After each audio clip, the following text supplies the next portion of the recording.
On a cold, windless night, the guillotine stood tall in the town square of Baskerville, its blade gleaming under the gray sky. Bound beneath it was a man whose loyalty had once been beyond question, Vicar Van Baskerville, the family's most faithful hound. A tool forged in shadows, trained to carry out the Baskerville family's dirtiest deeds, he now knelt in disgrace, falsely accused of consorting with the Demon Clan. He had committed no such crime. He was no traitor. His only sin had been loyalty that became inconvenient the moment he learned secrets meant to stay buried. As the blade descended, Vicar met his fate without flinching. But just before the cold kiss of death reached him, he swore an oath in the depths of his heart. If I am born again, I will never live as a hound again. I will bite back. When Vicar opened his eyes again, everything was wrong. His vision was blurry. His limbs were weak and small. The world was loud with the cries of infants, and the ceiling above him unfamiliar. It took a moment for the realization to sink in. He was in a nursery. Reborn. A baby. Was this hell? As he tried to make sense of his situation, the door opened and in walked Hugo La Baskerville, the man responsible for his death. The patriarch inspected the crying newborns with a look of disdain, dismissing most as worthless. But when his eyes landed on the quiet, coldly glaring baby that was Vicar, something changed. This one. Move him to the Cradle of Swords, Hugo ordered. The Cradle of Swords, a brutal trial every Baskerville heir was subjected to. It was said that only those with strong will and potential survived. Hugo must have seen something in Vicar's eyes. Perhaps he sensed the hatred. Vicar, even in his infant body, recognized Hugo. Rage burned inside him like a cursed fire. The man who framed him. The man who executed him. The man he would one day destroy. The Cradle of Swords was a maze, a spiraling helix of blades meant to test newborns for strength and potential. Beyond it lay the river Styx, a legendary current said to temper the flesh into steel. But only a few could absorb its power. It chose the first and the strongest. In his past life, Vicar had failed this trial. Ousted by his half-siblings, he was denied the river's blessing. But this time, he was determined to be the first. He would monopolize the power of the Styx. With trembling limbs, he crawled through the labyrinth, blades nicking his skin and painting the floor with infant blood. At last, he plunged into the cold embrace of the river. Pain exploded through his tiny body as the enchanted water seeped into his wounds and bones. Outside, attendants screamed for him to come out. He'll die in there. Hugo simply laughed. Let the greedy pup drown if he wants. But Vicar endured. He gritted his teeth and forced his body to absorb more than it ever had before. After 7 agonizing minutes, Hugo himself pulled the nearly unconscious child out. Surprised to find baby teeth already sprouting, Hugo stared curiously at the boy. What's his name? Vicar Van Baskerville, the butler replied. Hugo smiled, amused. A greedy son has been born. Vicar, barely conscious, made one more vow. I'll grow fangs sharp enough to tear you apart. And when the day comes, I'll take your head with my own hands. Days passed. In the nursery, Vicar sat quietly in his crib, recovering from the ordeal. One morning, a maid entered, muttering under her breath. Why would Madame order this, for a bastard? She placed a wooden box beside Vicar and quickly left. The lid creaked open. 2 crimson-scaled vipers slithered out, bloody mambas, assassins born of venom. So, the madam wanted him dead. Vicar didn't flinch. With calculated precision, he grabbed the snakes by the throat and snapped their spines. His tiny hands trembled, but his fury burned steady. The next morning, the nannies found him sleeping peacefully beside the corpses of the vipers. Panic spread. The staff was tortured and executed. But no one ever learned the truth behind the assassination attempt. Only the young hound knew. 8 years later, Vicar had grown into a quiet yet terrifyingly intelligent boy. In swordsmanship class, the instructor lectured about the 4 levels of mastery: beginner, expert, graduate, and finally, swordmaster, the level Hugo had attained. Vicar paid little attention. He was lost in thought, calculating how long it would take to kill the man who ruined his life. The teacher noticed his distraction and smiled inwardly. This child, who had once endured 7 minutes in the Styx and killed 2 vipers in infancy, was a prodigy. A monster in the making. But not everyone was impressed. After class, 3 boys approached him, triplets known as Hugo's Trident. They were the ones who had once stabbed Vicar in the back during his escape in a former life. Highbrow, middlebrow, and lowbrow. All smug. All 9 years old. Still pretending to be strong, garbage van? Rumor says you killed snakes as a baby. Lies, right? Just stay out of our way. Vicar's eyes narrowed. He remembered their betrayal clearly. They would grow to become a thorn in his side, manipulating the family for Hugo's gain. But now he had another chance. Maybe it's time to pull those teeth early, he thought. Standing before the notorious triplets, highbrow, middlebrow, and lowbrow, Vicar was calm and collected. The three brothers, a year older than him and always full of cruel confidence, surrounded him with smug looks. One of them pulled out a small dagger, twirling it in his hand with amusement. They say if you soak in the Styx River long enough, he sneered, your body turns to steel. Let's see if that's true, bastard. The others laughed in agreement, eager to test the myth on the infamous garbage son of Baskerville. One of them grabbed Vicar from behind, clamping a hand over his mouth to silence him. 3 minutes, he said. If he endures that long, I'll eat my own hand. Vicar didn't resist. In fact, he played along, as if curious to see how far they would go. The knife came down. 1 minute passed. Then 3. Then 10. Not a drop of blood spilled. Vicar didn't even flinch. The triplets, baffled, slowly backed off. The myth was real. But as the one holding Vicar began to release him, a sudden, sharp pain shot through his hand. He recoiled, screaming, his finger was missing. And Vicar spat the severed digit onto the floor with a wicked grin. You said you'd eat your hand if I endured, didn't you? He said coldly, crimson eyes gleaming. Panic erupted. The other two scrambled to calm their brother down, shouting about finding a priest to reattach the finger. But Vicar wasn't interested. I'll let you go, he said, voice low and sharp. But only one of you. The triplets froze. Vicar threw the bloodied knife to the ground. Decide among yourselves. At least one of you should live, right? Then he turned and walked to the door. But be quick, he said without looking back. I don't have the patience to wait. Behind him, the room erupted in chaos. The triplets, now desperate, turned on each other, clawing and scrambling for the blade. Screams echoed as brother fought brother. Outside, Vicar leaned against the wall, listening with quiet satisfaction. So this is how the trident of Baskerville crumbles. In the Baskerville manor, head butler John Barrymore stood in the office of Patriarch Hugo La Baskerville, delivering the latest reports. The Moore clan has begun asserting control over the ruby mines, claiming territorial rights, he informed. Hugo brushed it off with a wave of his hand. Let them stir. We'll respond when they formally reach out. Barrymore then moved to more pressing news. Regarding the juvenile fortress evaluation, Master Vicar has scored the highest on the written exam. The practical assessment will be held in 5 days. Hugo's expression shifted slightly, interested now. And the boy's physical state? Healthy. In fact, Barrymore hesitated. There's been an incident. Hugo's eyes narrowed. There was a fight among the young heirs. Master Highbrow's teeth were shattered. Middlebrow's jaw was dislocated. Lowbrow lost his left index finger. They've been treated, but the emotional trauma remains. Those three were close, Hugo said, surprised. They wouldn't turn on each other. There was friction, Barrymore admitted. The cause was Master Vicar. A long silence filled the room. When Vicar entered the Patriarch's study, he wore a calm smile. Hugo greeted him with a mixture of curiosity and amusement. You've grown, Hugo remarked. And yet, you've caused quite the mess. Vicar tilted his head. Didn't they receive medical treatment? I'm not talking about their bodies, Hugo said, eyes narrowing. I'm talking about the damage done to their hearts, the bonds between them, broken. You shattered something inside your brothers. Was that necessary? Vicar looked at him without remorse. What did I do wrong? You turned them into wrecks. Vicar's answer was sharp and defiant. I was stronger. Since when has being strong ever been wrong in this family? That gave Hugo pause. He leaned back in his chair and finally said, they forgave you, you know. Vicar blinked, briefly caught off guard. Forgiven? A memory flashed in his mind. Before his execution in his previous life, a young nun had come to Hugo. She was the daughter of a ruined noble family destroyed by the Baskervilles. Despite everything, she forgave Hugo with a smile. Hugo had sneered and replied back then. Forgiveness is a weapon of the weak, a consolation for those too powerless to exact revenge. Vicar echoed those same words now.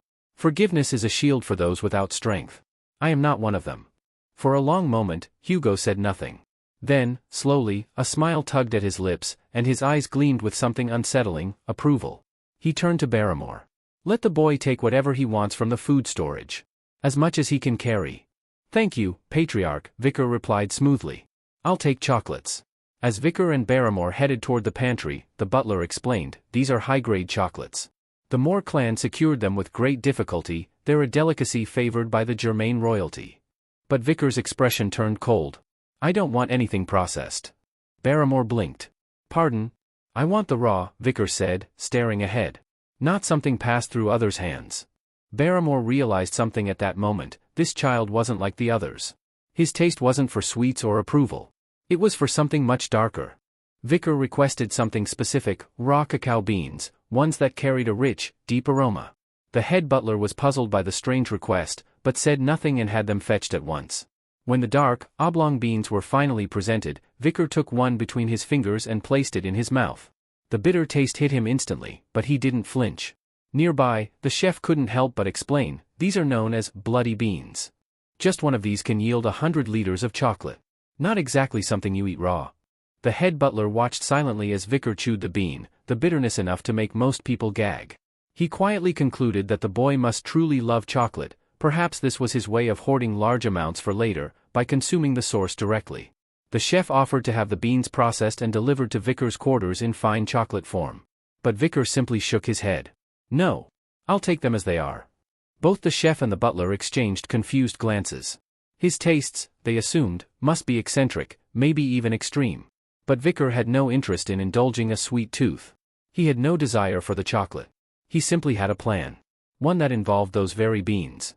A plan for the practical exam, set to begin in 5 days. No one around him realized that a storm was about to erupt, one that would leave a mark on the Baskerville family's long, blood-soaked history. The Baskervilles, feared across the continent, were known as the Berserker clan for a reason. Their strength wasn't inherited, it was forged through torment. The training of a Baskerville child began the moment they could walk. From that day forward, their lives became a test of endurance. They were made to climb treacherous mountains without pause, forbidden to rest unless given explicit permission. When sleep finally came, it was in the company of death. They were forced to rest beside monster carcasses, to grow used to the stench of rot and the cold grip of fear. This wasn't just training. It was indoctrination. The goal was simple: to raise warriors who felt no fear, showed no weakness, and broke only the bones of others. Once a child turned 8, the true ordeal began. Every eligible child was brought to the outskirts of Baskerville territory, to a savage and untamed place known as Le Noir Mountain.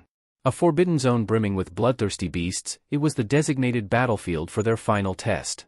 That day, the young hounds stood gathered before their instructor, the infamous shadow dog, Pava Van Baskerville. Cloaked in darkness, with eyes that seemed to see straight through flesh, Pava laid down the rules with a voice as cold as the mountain winds. "Your task is survival. You will be abandoned here for 1 month. Within that time, hunt monsters. Survive. And prove yourselves." He then outlined the scoring system. 10 points just for making it through alive. 30 points if they survived without any lasting injuries. 50 points if they defeated other participants and remained standing. 70 points for slaying a large monster and living to tell the tale. And if someone managed all of the above, they'd earn 90 points. "There are number 100 points, Pava stated sharply. "A swordsman who seeks perfection will die the moment arrogance clouds his blade." He then gestured to the badges each of them wore. "If you steal a badge from someone else, you'll earn bonus points. But if you die, you receive nothing." His voice turned colder. "And do not venture outside the restricted zone. That mountain holds things even the elders fear. Keep within the mapped area where monsters have been subdued. You are not yet strong enough to face what lies beyond." Unseen by the children, the mountain had already been seeded with shadow dogs, elite assassins who would monitor and secretly grade the young heirs during their trial. Among the crowd, many young Baskervilles glanced toward Vicar, whispering to one another. Tales of his early feats had spread like wildfire: a child who survived 7 minutes in the Styx River, who killed 2 vipers with his bare hands as an infant, and who shattered the unity of Hugo's infamous triplet sons. But while others gossiped and stared, Vicar stood silent. His eyes scanned the dense, looming woods of the Le Noir Mountain. He had been here before. In his previous life, this mountain was where many of his peers had either risen or been buried. It was where betrayals were born, and blood soaked the soil long before the month was over. Now, he was returning with a mind sharper than any blade, and a handful of cacao beans that no one suspected could be used for anything other than sweets. This time, he wouldn't just survive. He'd dominate. As the bell rang, signaling the start of the exam, the mountain erupted into chaos. The young heirs of the Baskerville clan scattered like wolves in a forest, each one racing to claim a strategic position before the others could. Some had carefully planned their routes in advance, aiming to revisit the spots from the previous year's test. Others, unsure of their own strength, tailed the more confident participants, hoping to seize their advantage once they were vulnerable. The triplets, standing near Vicar, were visibly shaken. Beads of sweat clung to their brows, their usual bravado dissolved into nervous muttering. They couldn't agree on a single plan, each one wanting to lead, each one craving glory.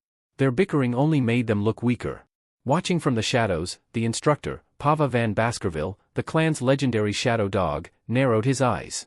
While fighting was encouraged to gauge survival instinct and skill, killing was frowned upon. Anyone who crossed that line would see their points slashed. Pava and his fellow shadow watchers had a difficult mission: observe the test, grade the participants, and prevent unnecessary bloodshed.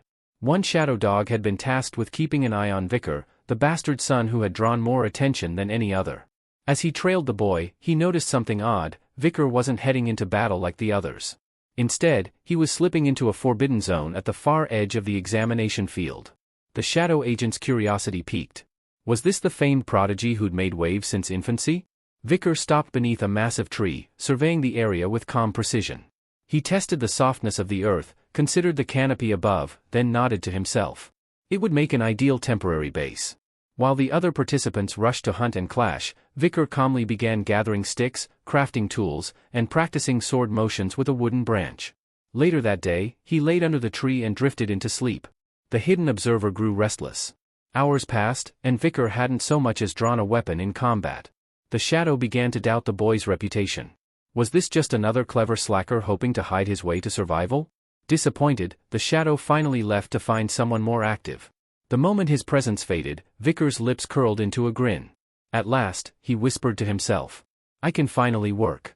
He tossed a few raw cacao beans, bloody beans, into the fire, savoring the familiar, bitter scent as they burned. The warmth of the fire, the solitude, the scent of roasted beans, it reminded him of a simpler time during his first life, back when he'd camped with comrades, not enemies. His preparations were complete. It was time to hunt. Days later, he ventured deeper into the off-limits territory. Every step triggered memories. He'd been here once before, many years ago, during a recon mission. It was quiet. Too quiet. Then came the stench of scorched wood, burnt roots, charred grass, and singed bark. He spotted the unmistakable sign, a blackened clump of dung still smoldering. A particular kind of beast left those behind. A hellhound. The ground trembled. Flames lit the edges of the forest. A towering hound emerged, its jaws crackling with sulfuric flame, its eyes glowing with infernal fury. It stood 3 meters tall, coated in soot and shadow. This wasn't just any monster. It was a B+ ranked nightmare. A beast whose flames devoured flesh and bone until nothing remained. Vicar's breath caught in his throat. He had faced one of these before, when he was 18. Back then, he barely lived to tell the tale. But now, he was only 8. There was no way to fight it directly. But he didn't need to. As the creature roared and lunged, Vicar sidestepped at the last second. One weakness of hellhounds, they could only charge in straight lines. Their bodies were too rigid to turn quickly. Next, Vicar dropped a flask of water at his feet. Another known flaw, they wouldn't cross even shallow water. The hound, slowed by the barrier, looped wide in frustration. Time bought. Opportunity made. And then, the killing move. With perfect timing, Vicar hurled a bloody bean straight into the creature's open maw. The reaction was instant. The hound staggered, choked, and collapsed with a whimper. Chocolate, lethal to canines. And this bean wasn't ordinary, it had the potency to produce 100 liters of it. Weaponized chocolate. Only Vicar would think of that. Seizing the moment, he darted forward and drove his blade between the creature's ribs, aiming precisely for its kidneys, the one place its fiery armor didn't reach. The hellhound crumpled. As the beast died, a surge of energy pulsed through Vicar's body. Karma. Power. His blade suddenly felt lighter, his muscles tighter. He was catching up to the strength he once held before being reborn. Smirking, he cut off the creature's head. Just imagining Hugo's expression when an 8-year-old presented him with the head of a B+ monster filled him with satisfaction. But his victory celebration was cut short. Snarls echoed from the tree-line. More hellhounds. A pack.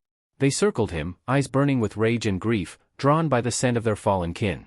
Vicar reached for his sword. His pouch still held several more beans. He was ready. Yet, the beasts didn't attack. They stopped. Snarled. Whimpered. Trembled. Vicar narrowed his eyes. Hellhounds never hesitated. Never backed down. Then he felt it. The air shifted. A chill swept through the forest. Behind him, the earth trembled, and the hellhounds began retreating in terror. He turned around, and froze. Towering above him stood a Cerberus, the mythical 3-headed guardian of the underworld. Its massive, 7-meter body was torn and bleeding. Arrows stuck from its flanks. Its breath came in wheezing gasps. Someone had been hunting it. And it had fled here, by sheer chance or cruel fate. Cerberus, the A+ ranked lookout monster. Even wounded, it was leagues above anything Vicar had fought. But he saw opportunity. The beast staggered. He struck. With practiced footwork and honed technique, Vicar sliced across its hide, landing a series of rapid blows. His swordsmanship, refined in wars against demons in his previous life, allowed him to keep up. Even injured, Cerberus was formidable, but this wasn't the Vicar of old. This was a reborn warrior, with knowledge no child should possess. His blade bit deep. But in a moment of complacency, he slipped. Cerberus retaliated. Its claw shattered his sword. The second swipe hurled him through the air like a rag doll. He crashed into a tree with a sickening crack, blood pouring from his mouth. He lay still, body broken. Pain burned through his left arm. For a horrifying moment, he thought it had been torn off, but it was still there. Barely. The blessing of the Styx River had spared him from dismemberment. But it couldn't protect him forever. Cerberus loomed again. Vicar, bruised and bleeding, knew he couldn't take another hit. Not without dying. So he did the only thing a hunter could do when faced with death: he ran. He sprinted through the forest, branches tearing at his skin, his heart thundering in his ears. He needed a way out. A miracle. Then he saw it. An old, rusted iron fence, half buried in the earth. If he could make it past the barrier, he'd cross out of the restricted zone, where the shadows watched and help might reach him. It wasn't victory. But it was survival. Vicar pushed his exhausted body forward, his breath ragged, lungs burning, but he didn't stop. Driven by a surge of adrenaline and sheer will, he sprinted with everything he had, tearing through the thick underbrush. Just as the towering Cerberus lunged from behind, jaws gaping wide with murderous intent, Vicar dove through a jagged iron gate. His chest heaved with relief. The iron barrier marked the boundary of the restricted zone. But he knew this wasn't over. He hadn't escaped death just yet. He needed to reach the refuge he'd prepared in secret before this mission even began. Every movement was calculated, every step carrying the weight of survival. Vicar scanned the dark woods frantically, his instincts sharp. His heart thumped in his ears, not from exertion alone, but from the looming presence behind him. Then he saw it, the hidden trap. A pit, cleverly disguised with fallen leaves and branches. Without a moment's hesitation, Vicar darted forward. Cerberus lunged again, only to miss by inches, as Vicar rolled aside. The beast's massive weight sent it plummeting into the concealed pit, where a dense thicket of wooden spears awaited. Vicar rose to his feet, a grim smile flickering across his face. His foresight had saved him. The spears hadn't been ordinary. Before the trial even began, he had carefully coated their tips with an extract made from bloody beans, a deadly substance poisonous to canine monsters. It was the same bean that could produce over 100 liters of chocolate but also acted as a potent toxin for creatures like Cerberus. Vicar had come prepared for a war, not a game. Cerberus, trapped in the pit, snarled and writhed, white foam dripping from its fanged mouths as the toxin took effect. But Vicar wasn't done. He gripped a hand-carved wooden spear, its tip far more sinister than the rest. This one bore the fang of a bloody mamba, a rare, deadly snake whose venom paralyzed after precisely 7 steps. Vicar had preserved the fang since childhood, waiting for a moment just like this. With careful aim, he hurled the spear directly into the beast's side. Cerberus growled and began dragging its enormous frame out of the pit, advancing toward him. 1 step. 2. 3. Vicar stood still, his eyes locked. 4. 5. 6. 7. Then, collapse. The 3-headed hound crumpled to the forest floor with a low, dying moan. Its limbs twitched once. Then silence. Vicar exhaled sharply, releasing a breath he didn't know he'd been holding. He cautiously approached the fallen monster. The energy radiating from its massive corpse pulsed in the air, then flowed into him, thick and overwhelming like a tide. Experience. Karma. Strength. It filled his body to the brim. He had done it. A beast ranked A+, one of the continent's most feared gatekeeper monsters, lay dead at his feet, killed by a single child. But now, a new problem arose: what to do with the body? The Cerberus's corpse was massive, undeniable evidence of Vicar's incredible feat, but how would he move it? How would he prove it? Perhaps the guardian knight who had once seen him preparing the spears might serve as a witness. The thought lingered only briefly. Because something else began to claw at his attention. Cerberus was a gatekeeper. Which meant it had been guarding something. A dungeon. His heartbeat spiked again, this time not from fear, but anticipation. Dungeons were ancient vaults of monsters, magic, and treasure. And this one, hidden deep within forbidden territory, might be untouched. But before exploring, Vicar needed a way to keep the other monsters at bay. Without hesitation, he scooped up some of the Cerberus's dung, foul, steaming, and putrid, and smeared it onto his clothes and skin. Disgusting, yes. But the scent would act as a repellent to minor beasts. It was a survival tactic he'd learned long ago. With the stench now cloaking him like armor, Vikir followed the trail Cerberus had left. Each crushed leaf, every patch of scorched ground, told a story. He retraced the creature's path with the instincts of a seasoned hunter. Eventually, the terrain changed. The earth beneath his feet felt warmer, the air heavier with latent mana. He had found it. The hidden dungeon. A massive, weathered crevice in the rock face opened up like a forgotten wound in the land. Vikir's crimson eyes gleamed in the gloom. This wasn't just a simple cave. He'd seen this place before, in his past life, 10 years into the future. But back then, it had already been looted. Its core, its treasures, all stripped away by adventurers and noble scavengers. Not this time. Now, it was untouched. Brimming with power. He stepped inside. Darkness swallowed him. The deeper he ventured, the more oppressive the air became. No light reached this far. Only silence and the subtle hum of magical energy. But he pressed on. Soon, faint glimmers of red reflected from the stone walls. Embedded in the surfaces were ruby veins, rich and unmined. This dungeon was likely connected to Red or Mountain, another territory loaded with mana-rich minerals. A true treasure trove. As Vikir delved further, the narrow tunnel expanded into a vast chamber, brilliantly lit by an unseen source. His eyes took a moment to adjust. And then, he grinned. Whatever lay ahead, it was worth the risk. Vikir stepped into the heart of the chamber, and his breath caught at the sight before him. In the center of the vast, echoing room stood a towering stone pedestal, atop which rested an enormous crimson gemstone. The ruby pulsed faintly with light, bathing the entire space in a soft, red glow. It wasn't an ordinary jewel, he could feel the magical energy radiating from it, thick and dense. The brilliance of the stone seemed almost alive, as though it had a heartbeat of its own. But the wonder of the moment was short-lived. At the base of the pedestal, partially buried under layers of dust and decay, Vikir spotted a lifeless skeleton. The remains were brittle and pale, bones twisted at odd angles, their surfaces stained with the dark rust-brown of long-dried blood. Jagged gashes marked the ribs, and Vikir could tell the wounds had been deep, lethal. Someone had perished here, and not recently. Beside the corpse lay a tattered envelope, yellowed with age. Curious, Vikir knelt down and retrieved it, carefully unfolding the brittle parchment inside. The ink was faded, but still legible. The letter began with a strange preface. I do not wish to stain this white paper with my cursed name. But if you must know, I was called Cain. As Vikir read on, a chill settled in his spine. The handwriting, sharp, precise, yet deeply emotional, was unmistakably from someone of the Baskerville bloodline. He could tell just by the controlled pressure of the strokes. That alone narrowed down the possibilities. The letter, written by Cain, told a grim tale of desperation and regret. Cain and his brother, Abel, twins, had discovered this hidden dungeon years ago.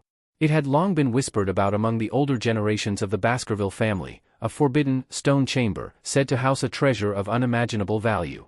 Driven by ambition and curiosity, the two brothers had entered the dungeon together and braved its brutal trials, monsters, traps, and mind-bending illusions. They succeeded in overcoming every test, and eventually reached the final chamber, the very one Vikir now stood in. But the last riddle had trapped them here. When entering, it is one. Once inside, it becomes two. Upon leaving, it is one again.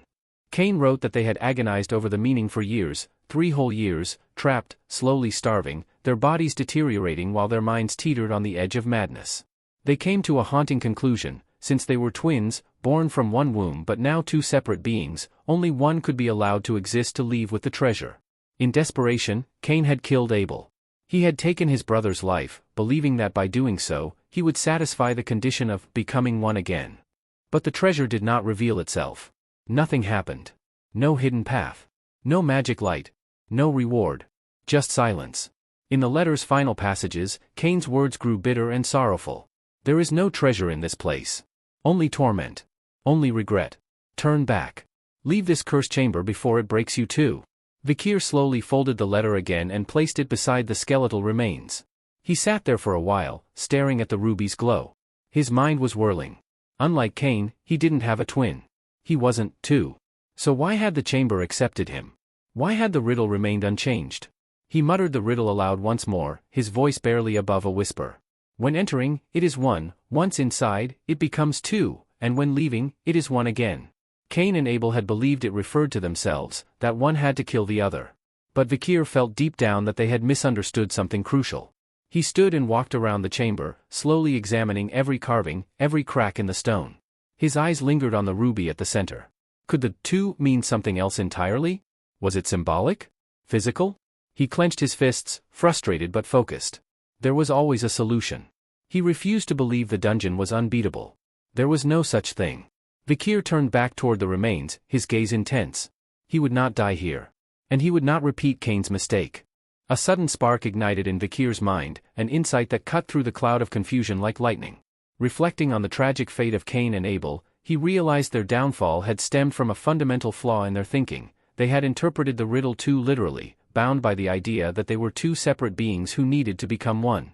He turned to face the large ruby glowing in the center of the chamber and let his gaze wander back toward the narrow, dim corridor he had entered through. As he replayed the riddle in his mind. When entering, it is one.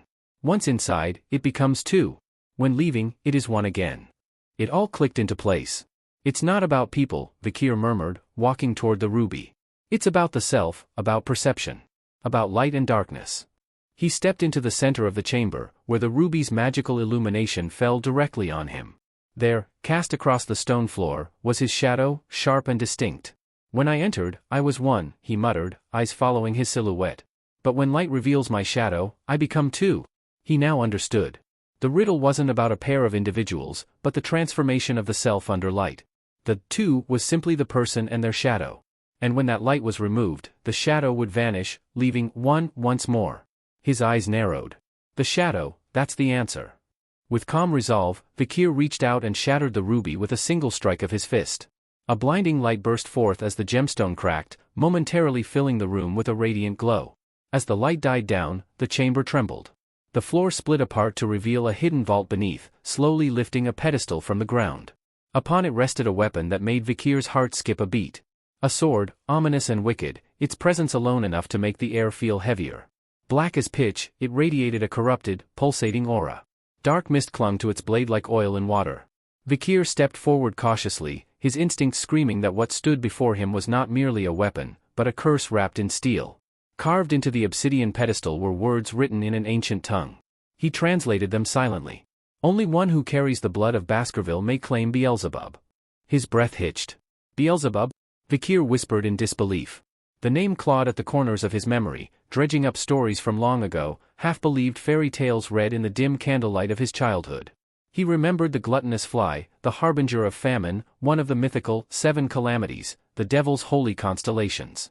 The Beelzebub of legend had once descended upon the continent, bringing ruin and madness, and it was said that the founding heads of the 7 great clans had joined forces to seal it away. Many dismissed the tale as fiction, but Vikir now understood, it was real. The sword before him wasn't a relic. It was a remnant.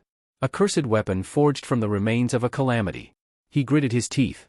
This was taken by the demon clans in my last life, and used to slaughter thousands of humans on the battlefield. The thought of that history repeating itself made his blood boil. Vikir grasped the hilt. At first, nothing happened.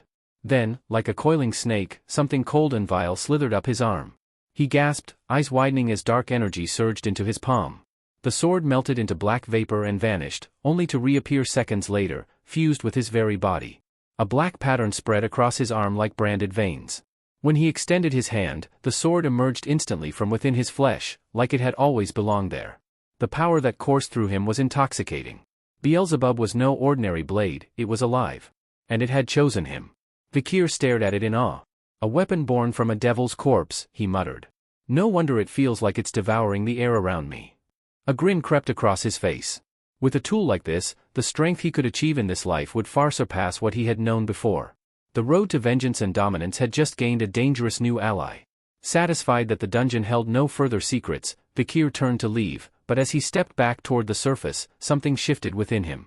A wave of weakness crashed over his body. His knees buckled, and he collapsed, one hand gripping his stomach. A deep, gnawing pain twisted in his gut, not his own hunger, but something far darker. A low voice echoed in his mind, cold, ancient, and insatiable. Feed me. Vikir's expression darkened as he understood the truth. It wasn't he who was starving. It was Beelzebub.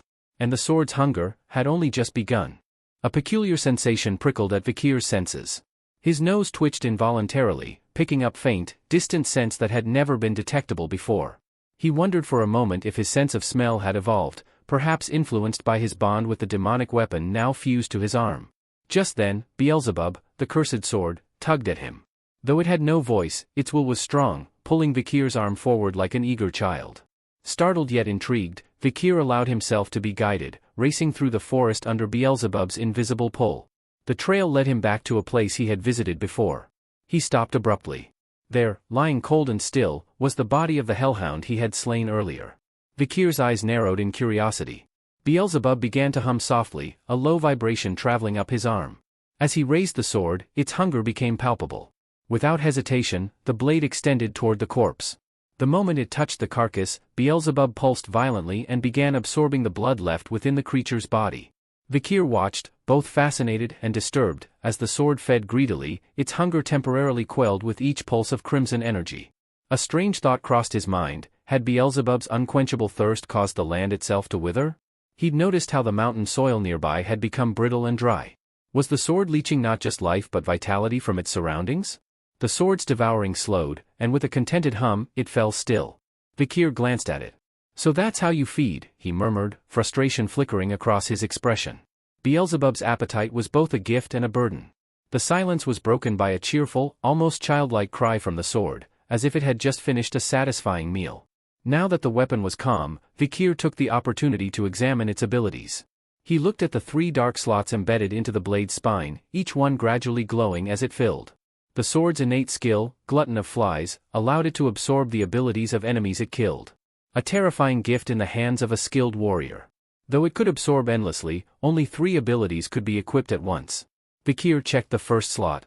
It now held Hemorrhage, Hellhound, B+, a brutal skill that allowed the sword to continually drain an enemy's blood through even the smallest of cuts. "Impressive," Vikir muttered. His eyes shifted to the corpse of the Cerberus nearby. It was still mostly intact, and Beelzebub began to twitch again, reaching for it. Vikir immediately stepped forward and tapped the blade lightly. "Not so fast," he warned. "If you devour everything, they'll start asking questions during the autopsy." Beelzebub let out a sharp whine, almost as if it were protesting. "Enough," Vikir said firmly. Despite the complaint, the sword obeyed. As he examined the rest of the sword slots, Vikir discovered 2 more newly acquired abilities. Burn Injury, Cerberus, A+, which inflicted intense thermal damage on the enemy, capable of replicating the agony of fire itself. High-Speed Regeneration, Norvik Sewer Rat, F, a minor but useful ability he hadn't even noticed until now. He spotted the crushed corpse of a small rodent beneath the Cerberus and smirked. Apparently, Beelzebub had devoured it too during its frenzy. Not bad, he thought. Even the smallest creature can provide value. The skills now stored in Beelzebub made it a truly terrifying weapon, wounding, burning, and healing in unison. With nothing left to gather, Vikir cleaned the area and prepared the Cerberus body to be submitted for the practical exam. It was intact enough to prove his accomplishment, and with the battle over, he chose to remain in the forest until the evaluation was complete. Several days later, the young hounds returned to Baskerville Castle. There, in the Grand Hall, awaited their rewards: swords, shields, or amulets crafted from the monsters they had slain during their trials. But the attention of the entire room had gravitated to one particular tale. One hound had done something unheard of. Inside his study, Hugo Baskerville, the patriarch of the family, sat with an expression of disbelief. He turned to his head butler, eyebrows raised. "Repeat that," he said flatly. "Who brought down the Cerberus?" The head butler bowed respectfully. "Master Vikir van Baskerville. 8 years old. He's the one who submitted the corpse of the Cerberus, an A+ class threat. The same monster that crossed into the restricted zone during the trial." For a moment, silence stretched in the room. Then Hugo leaned back in his chair, amused. "Even the Guardian Knights hesitate to deal with that beast," he said. The butler nodded. "We found that it had been previously wounded by the barbarian tribes. According to the journal, young Master Vikir finished the job using a poisoned wooden spear, but we have no record of what kind of poison it was or where he acquired it." "I see," Hugo said, eyes twinkling with interest. "Information is a currency, and the boy's already hoarding it." The butler added, he returned to the dormitory saying he was tired and refused to answer questions. Hugo chuckled under his breath. "A cunning little brat," he said. "Scheming like that at his age." The butler hesitated, then said, "If I may.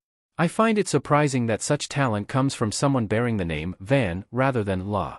Hugo's expression turned serious. "Bloodline means nothing to me," he said. "I raise hounds by merit.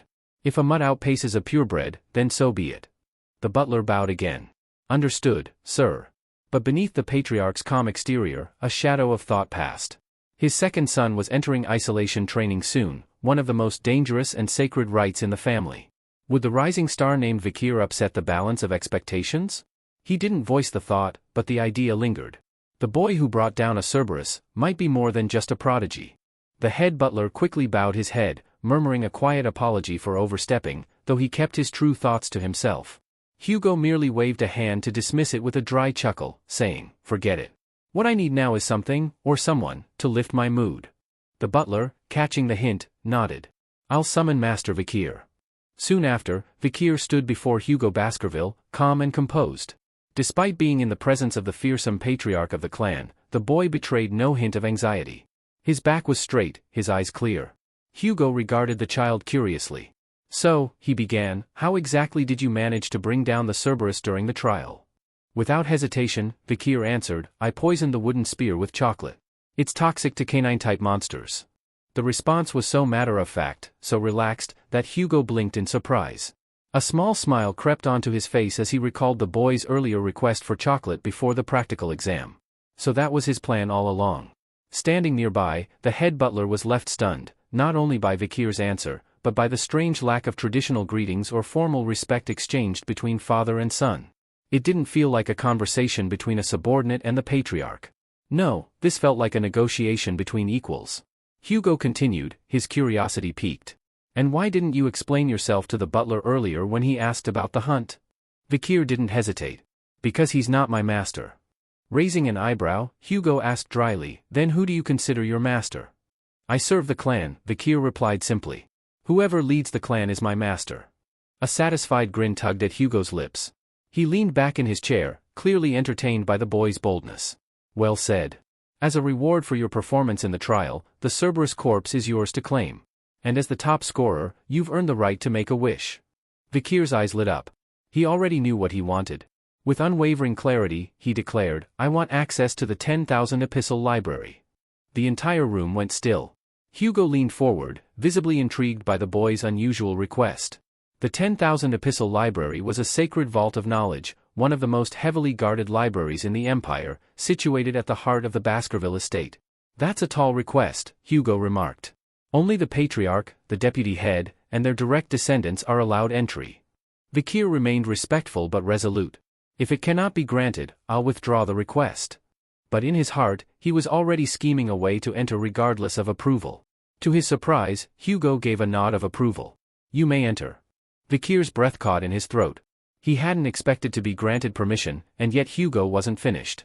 Once inside, the patriarch added, "Seek out the sixth sword technique. It's stored in the sixth sealed section. Read it." Vikir froze for a moment. Did he hear that correctly? The sixth technique? That was something no child with the name Van, a designation given to those outside the direct line, was ever permitted to learn. Traditionally, only legitimate heirs could study beyond the fourth technique. And yet here he was, an 8-year-old Van, being handed the opportunity of a lifetime.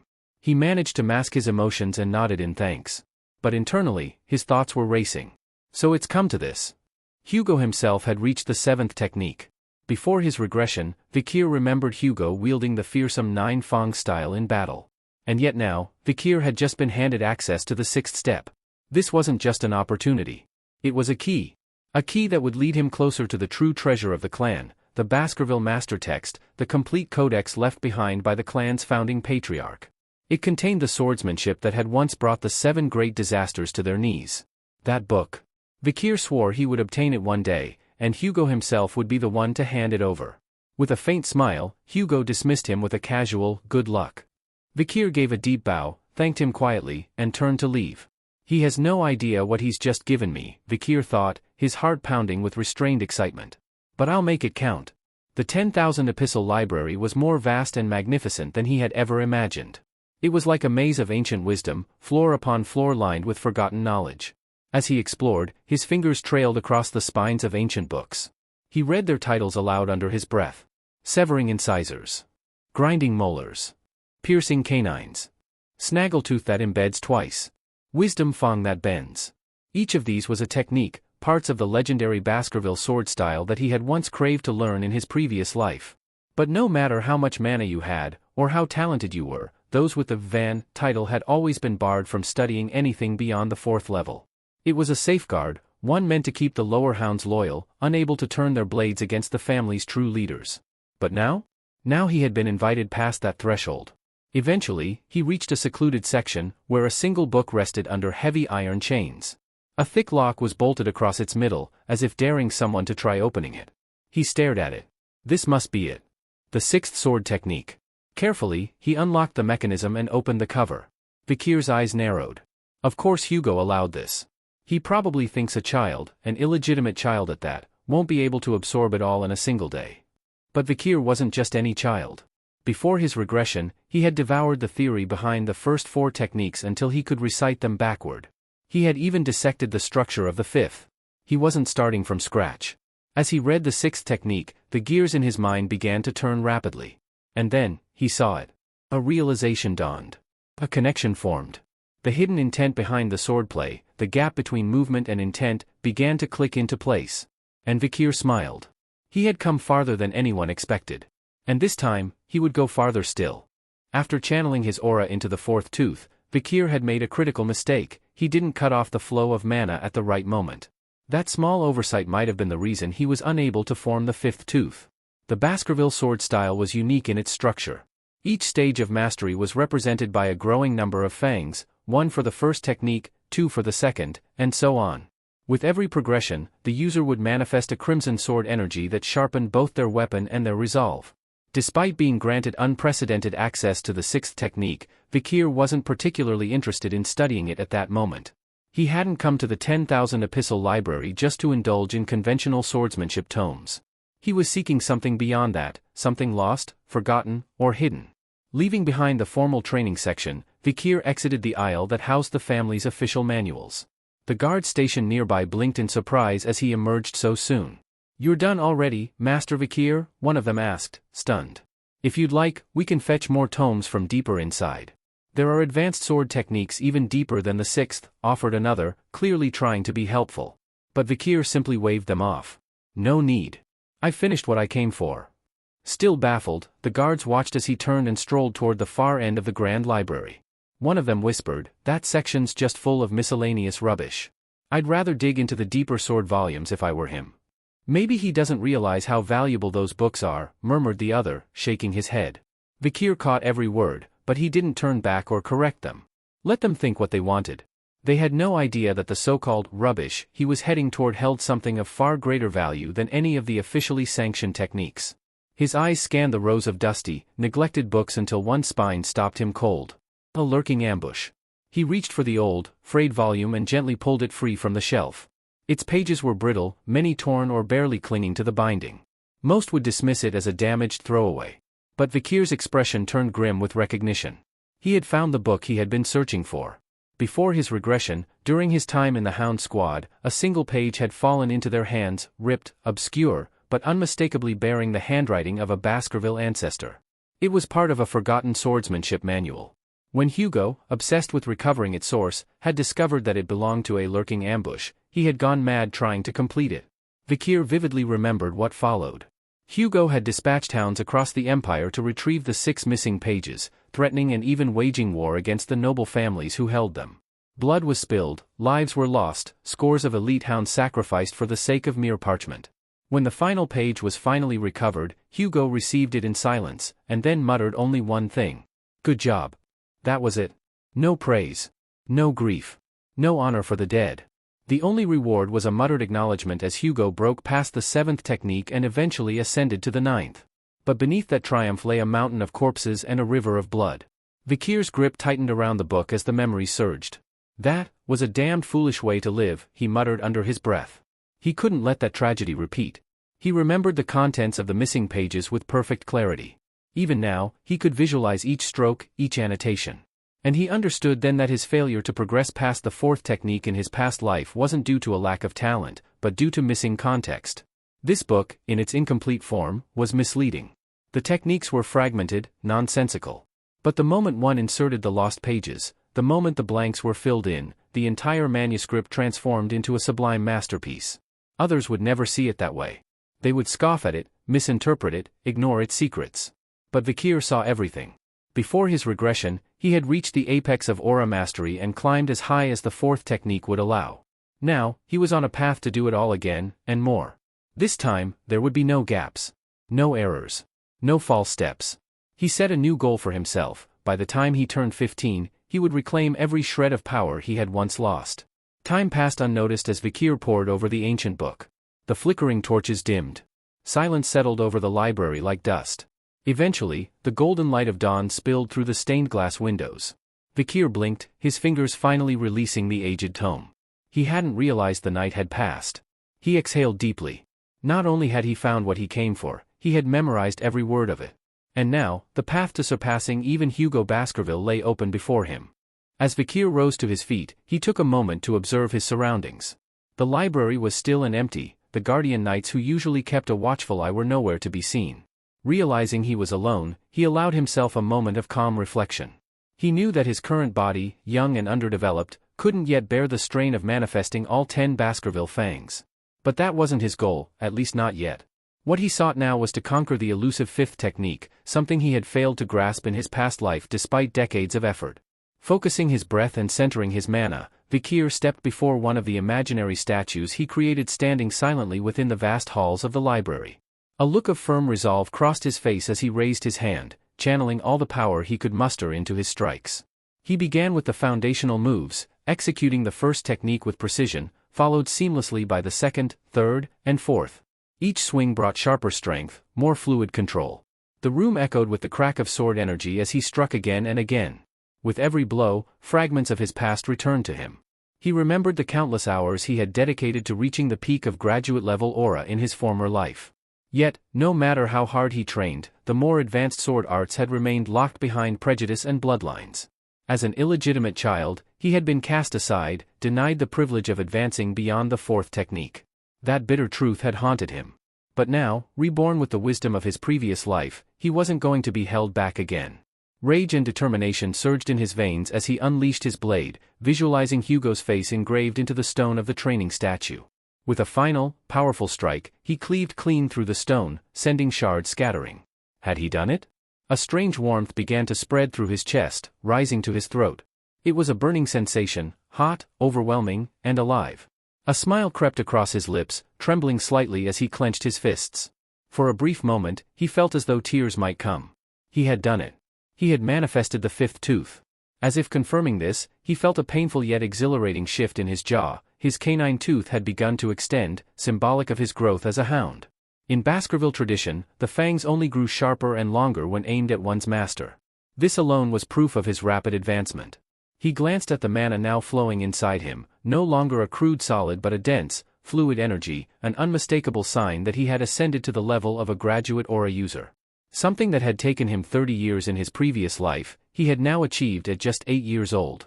With this surge in power, his body could move smoother, faster, and with greater control than ever before. His newfound strength didn't just surpass expectations, it obliterated them. The sword technique lurking ambush had always fascinated him. Its greatest strength was its versatility. He could now blend offense and defense in seamless transitions, perfect for overwhelming opponents without pause. It had no true limitations, and Vikir was determined to master it completely. Satisfied, he carefully placed the old book near the window and took a moment to appreciate how far he had come. He wasn't just stronger, he was smarter, faster, and far more cunning. He then turned his gaze to the sunlit window and pulled out a magnifying lens. Placing it at just the right angle over the book, he focused the sunlight onto the page. Slowly, deliberately, the paper began to blacken. A faint curl of smoke rose. Then flame. With a slight smirk, Vikir watched the fire catch. "Let's see Hugo and the others reach the 10th technique now," he whispered under his breath, watching the once precious text crumble to ash. He, of course, had memorized everything. But no one else would be able to replicate the path without the missing pieces. The scent of burning paper spread through the air. Moments later, the guards, alarmed, burst into the library. Seeing the smoldering remains, they demanded to know what had happened. Vikir's expression shifted into one of innocent regret. "I'm sorry," he said calmly. "I must have left the magnifying glass there without realizing the sunlight would start a fire." The guards exchanged nervous glances. They were well aware of the punishment that could fall on them for negligence. But instead of blaming Vikir, one of them quickly stepped forward. No, Master Vikir. It's our fault. We should have been watching more closely. I'm just glad this part of the library only held unimportant texts, Vikir added lightly, further easing their concern. He then turned and asked with a knowing smile, weren't you dealing with the Moor clan and the ruby mines? I assumed you wouldn't have time for minor things like this. The guards exhaled in relief, happy to shift blame off themselves. You're right, young master. This will remain between us. Good, Vikir replied, starting to walk away. Let's not waste time on trivial matters. As he departed, the guards whispered among themselves, impressed by the young hound's poise. He's unusually mature, one said. Polite, respectful, he treats even workers like us with decency. But behind his retreating figure, Vikir's lips curled into a mischievous grin. Let them think what they want. Later, standing once again before Hugo in the Patriarch's office, Vikir was calm and collected. Hugo, ever watchful, asked, did you learn anything insightful in the library? With a cryptic smile, Vikir replied, yes. I discovered something warm, sharp, soft, and thick like honey. The head butler flinched. Hugo narrowed his eyes, his expression frozen. Aura. Only those who had awakened aura could describe it with such clarity. While most children train tirelessly for years and still failed to reach that point by the age of 15, this child, this illegitimate boy, was suggesting he had done it at 8. Impossible. Hugo laughed it off uneasily, refusing to believe it. Then why don't you show your father what you've learned, he asked, hiding his interest behind a mask of amusement. Vikir stepped forward with a polite nod. His face calm. His mind already several steps ahead. Vikir gave a calm nod when asked if he was ready, his face unreadable. Soon after, he was led into a wide, Colosseum-style arena, where rows of young hounds sat watching curiously. In the center of the circular field, Vikir stood alone, a sword gripped firmly in his hand. At the edge of the stands, the head butler leaned over to Hugo, lowering his voice. How do you plan to test him, my lord? Hugo didn't even glance at him. I've prepared a proper opponent, a hungry one.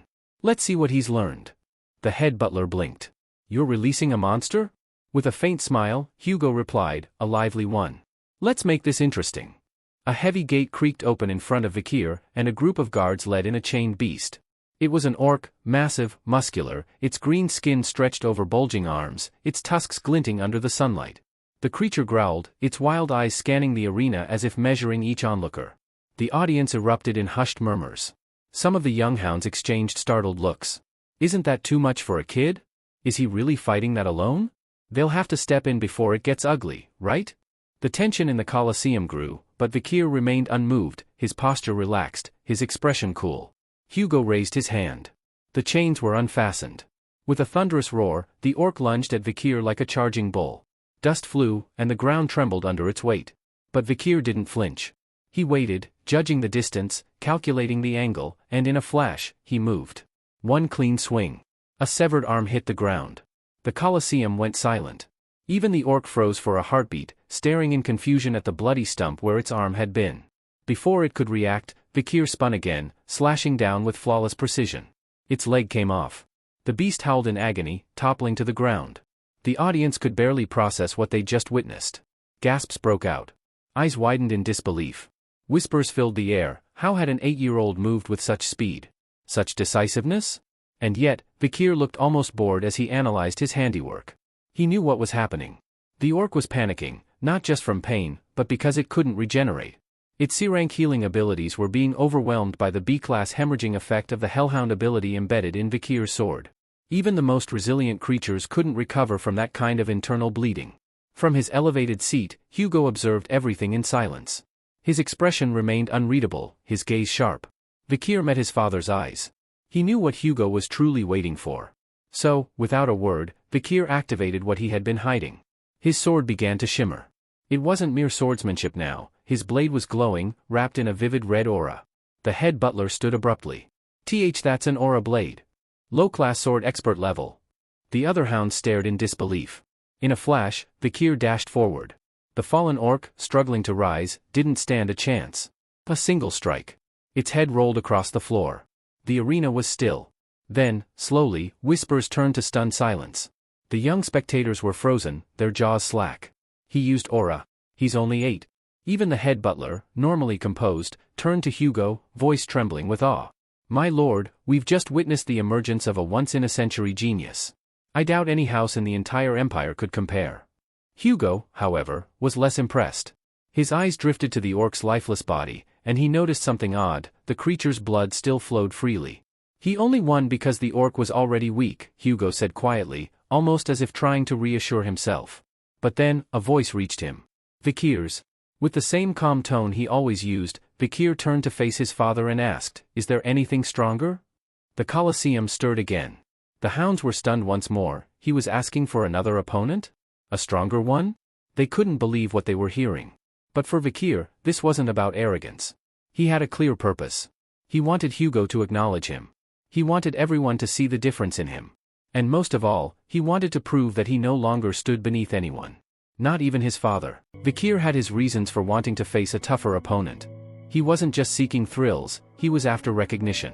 Deep down, he hoped that by exceeding expectations before a crowd, especially in front of Hugo, he might finally be granted some form of independence, perhaps being dispatched far away or enrolled into an academy. Anything that would sever the constant scrutiny. From his viewing platform, Hugo observed his son with narrowed eyes. With a chuckle, he remarked, "So, even imported orcs aren't enough for him." Turning to the head butler, Hugo asked, "Didn't we capture a particular specimen during the last barbarian raid?" "One of the survivors." The butler gave a solemn nod. "Just one. Still alive, kept for experimentation." Hugo smiled faintly.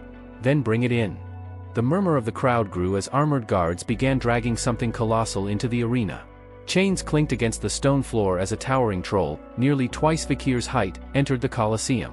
Its gray skin was rough like stone, its eyes glinting with dull hostility. The crowd collectively held its breath. Standing calmly in the center, Vikir turned to Hugo. "May I begin?" Hugo raised a hand. The signal was clear. With a savage snarl, the troll broke free from its restraints. It charged with brutal force, swinging a massive arm meant to crush. But Vikir shifted slightly, just enough. The blow missed him by a hair's breadth. The troll roared in frustration, throwing punch after punch. Vikir weaved through the attacks with ease. His movement was fluid, almost graceful, never hurried. He was reading the troll's rhythm, learning its habits. The audience, mostly comprised of young hounds, began to grow restless. They whispered amongst themselves. Why isn't he attacking? He had a perfect chance to strike just now. But Hugo's sharp eyes gleamed. Trolls regenerate. A non-fatal wound is meaningless. He's planning something. Indeed, Vikir was watching and waiting, weighing every option. He knew he could end the fight in a single blow if he wanted. But that would raise questions. It had to seem natural, believable.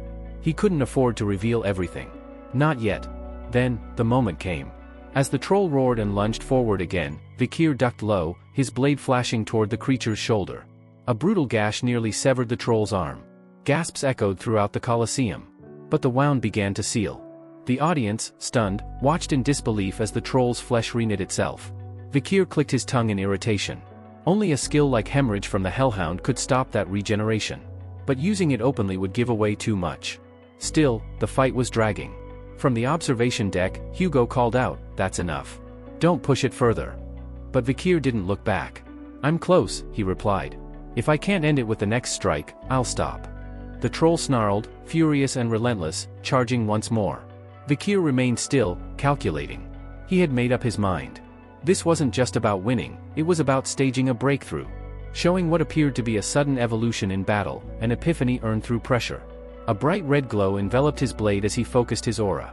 With a single, clean swing, his sword met the troll's neck. The giant's head flew clean off. The Colosseum froze in silence. Even the seasoned head butler stared in awe. The second technique? At this age? It's impossible. Only prodigies at the age of 18 ever managed to reach the second of the Baskerville sword techniques. But there Vikir stood, expression calm, innocence glowing in his eyes. "I did it," he said, grinning with satisfaction. Hugo, meanwhile, was struck dumb. A week later, Vikir sat alone in the family's dining hall, staring at an unappetizing bowl of meat porridge.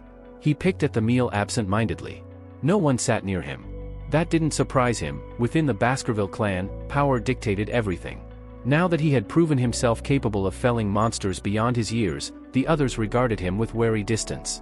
Even Hugo, it seemed, hadn't yet recovered from the shock of what his son had shown. Vikir reflected on the information he had allowed others to see so far, his mastery of the second Baskerville technique and in mid-rank sword aura. But the truth ran deeper.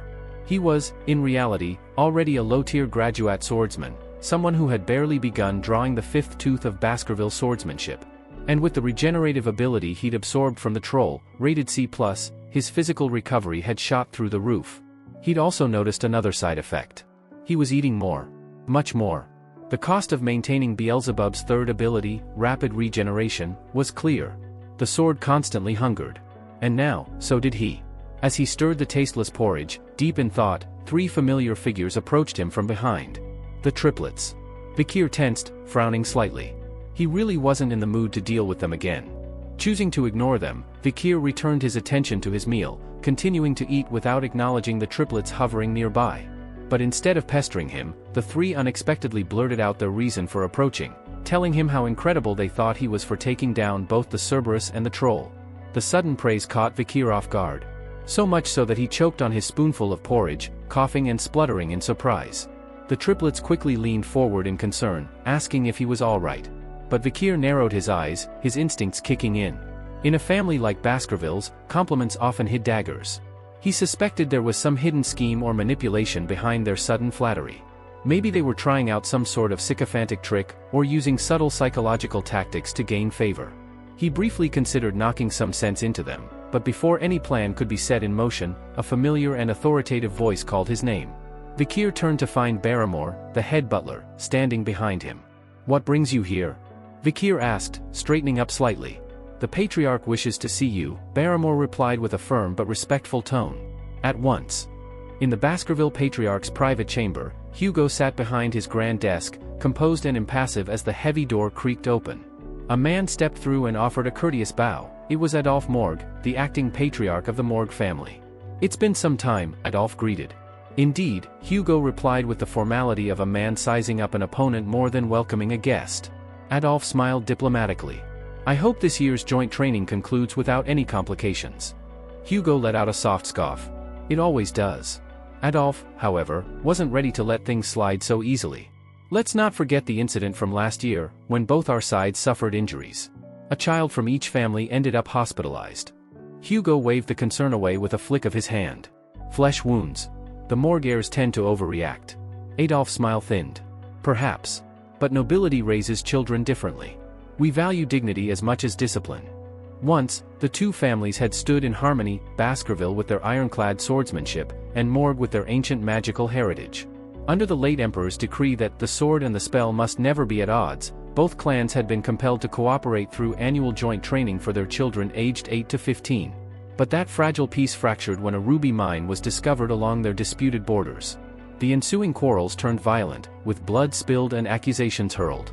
Though the Emperor's command still forced them to maintain their alliance publicly, behind closed doors, the clans simmered with tension. "I've come in my brother's stead," Adolphe added smoothly. "Only to ensure things run smoothly this time." "Of course," Hugo said dryly. Then, Adolphe changed the subject. "I've heard intriguing news from your side. That a prodigy has emerged among the Baskervilles, a once-in-a-century talent. The Empire itself seems to be buzzing with the tale of this child." Hugo raised a brow, but his voice betrayed no excitement. "Exaggeration. The boy's capable, but let's not get carried away." Adolphe noted the rare glimmer of pride in Hugo's tone and smirked knowingly. "Well, Baskerville may not be the only house with a rare talent," Adolphe said, waving toward the doors. "Camus, come in." A red-haired girl entered with a confident stride and curious eyes. Adolphe gestured toward her. "This is Camus, daughter of my sister Respigny." Turning to her, Adolphe said, "Why don't you greet the Patriarch?" But rather than bowing or speaking formally, Camus pointed an accusatory finger at Hugo and declared, "You're the one who stole our ruby mine. Give it back?" The room went deathly silent. Hugo's gaze darkened, and he slowly turned to Adolphe. "Did she just call me a thief?" Adolphe, visibly caught off guard, tried to intervene. "I never." Camus cut in. "You did. An hour and 42 minutes ago, just before we stepped off the carriage, you said the annoying chin-bearded thief stole our mine. You were talking about him." Adolphe's expression tightened. "That's not what I said." But Camus was unwavering. "You definitely said it." Trying to control his temper, Hugo replied icily, "I don't need parenting advice on how you raise your children." Camus remained unfazed. "I can't even do proper magical research without my rubies." Adolphe tried to calm her down. "Camus, enough." But Hugo had had enough himself. His tone grew colder.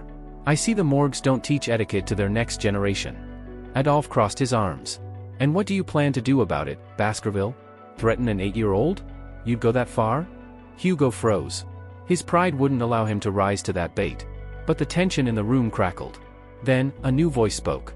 Maybe the morgue should start teaching their children not to covet what doesn't belong to them. All heads turned as Vikir entered, calm and sharp-eyed, escorted by Barrymore. Adolphe blinked in surprise. So this is the one they're calling the Baskerville supernova? But his thought was interrupted. Camus, who had been seated beside her uncle only moments earlier, had vanished. She had already marched across the room, eyes narrowed and full of fire, standing face to face with Vikir. What did you just say to me? She demanded. Camus, Adolphe called out sternly, trying to rein her in before she went too far. But the red-haired girl either didn't hear or didn't care. Her glare was locked on Vikir, her little fists clenched and eyes ablaze. Vikir, on the other hand, wasn't flustered. He calmly studied the girl standing before him, his gaze assessing, not as a child, but as a tactician. Camus Morgue, could this really be her, he thought. Though still young, Vikir knew her name carried weight. In the future, she would be known across the empire as the Morgue's scarlet prodigy, praised as the Flame Empress. Rumors would one day tell of her setting fire to a legion of monsters and raiders at the foot of the La Rue Mountains, forging a border of flame and ash with nothing but her spells and her fury. She would be hailed for her unparalleled magical prowess and bewitching charisma, manipulating politics even within the imperial court itself. People would call her the fire goddess of dominion. But all of that was yet to come. Right now, she was still just a hot-headed, loudmouthed child. Camus stomped toward him and jabbed a finger in his direction. Why are you acting like the ruby mine belongs to you? Her tone was accusatory, indignant. Vikir remained perfectly composed. Because throwing tantrums doesn't make a claim true. That only infuriated Camus more. Without warning, she began chanting a spell.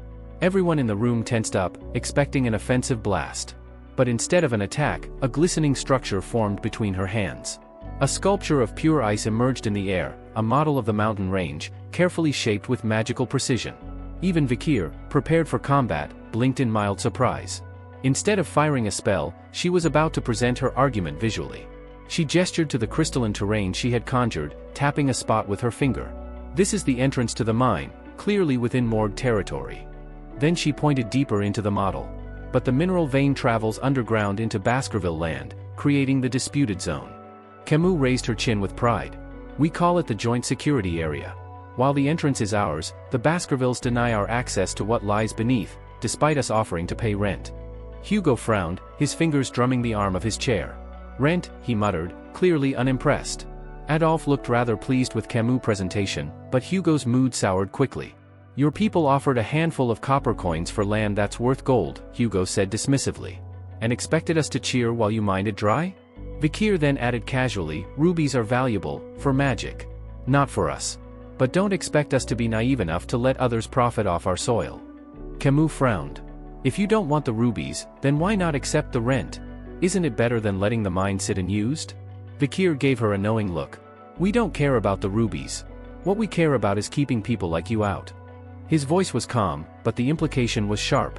Camus stared at him, frustrated. You can't just claim something because it's underground. It still belongs to us. And yet, here we are, Vikir said with a smirk. To prove her point, Camus moved her hand across the sculpture, placing it firmly over the portion that represented Baskerville territory. If this is Morgue land, she challenged, then this arm is mine. Before anyone could react, Vikir caught her wrist mid-motion. His grip was firm, but not harsh. Still, it made her freeze. That arm, he said softly, with a faint grin, is on our land. Camus' cheeks turned a shade redder than her hair. What are you even saying? Vikir leaned slightly forward. You're the one who said your arm's part of Morgue land. But it's over here now, which makes it mine. Her eyes widened. What? Then came the grin. Not the amused, teasing kind, but the slow, unsettling curl of lips that sent a chill down everyone's spine. He reached behind his back and, without warning, drew a small dagger from its sheath.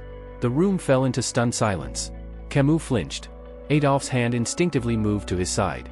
Even the head butler took a wary step forward. Vikir's eyes glittered as he raised the blade slightly, still holding Camus' wrist in one hand. I mean it, he whispered. That arm belongs to me now. Camus' voice quivered. What are you talking about? Her words died in her throat as the knife inched closer. Hugo sat frozen in place, beads of sweat forming at his temple. His lips were pressed into a tight line, unsure whether to laugh or intervene. Then, finally, Camus panicked.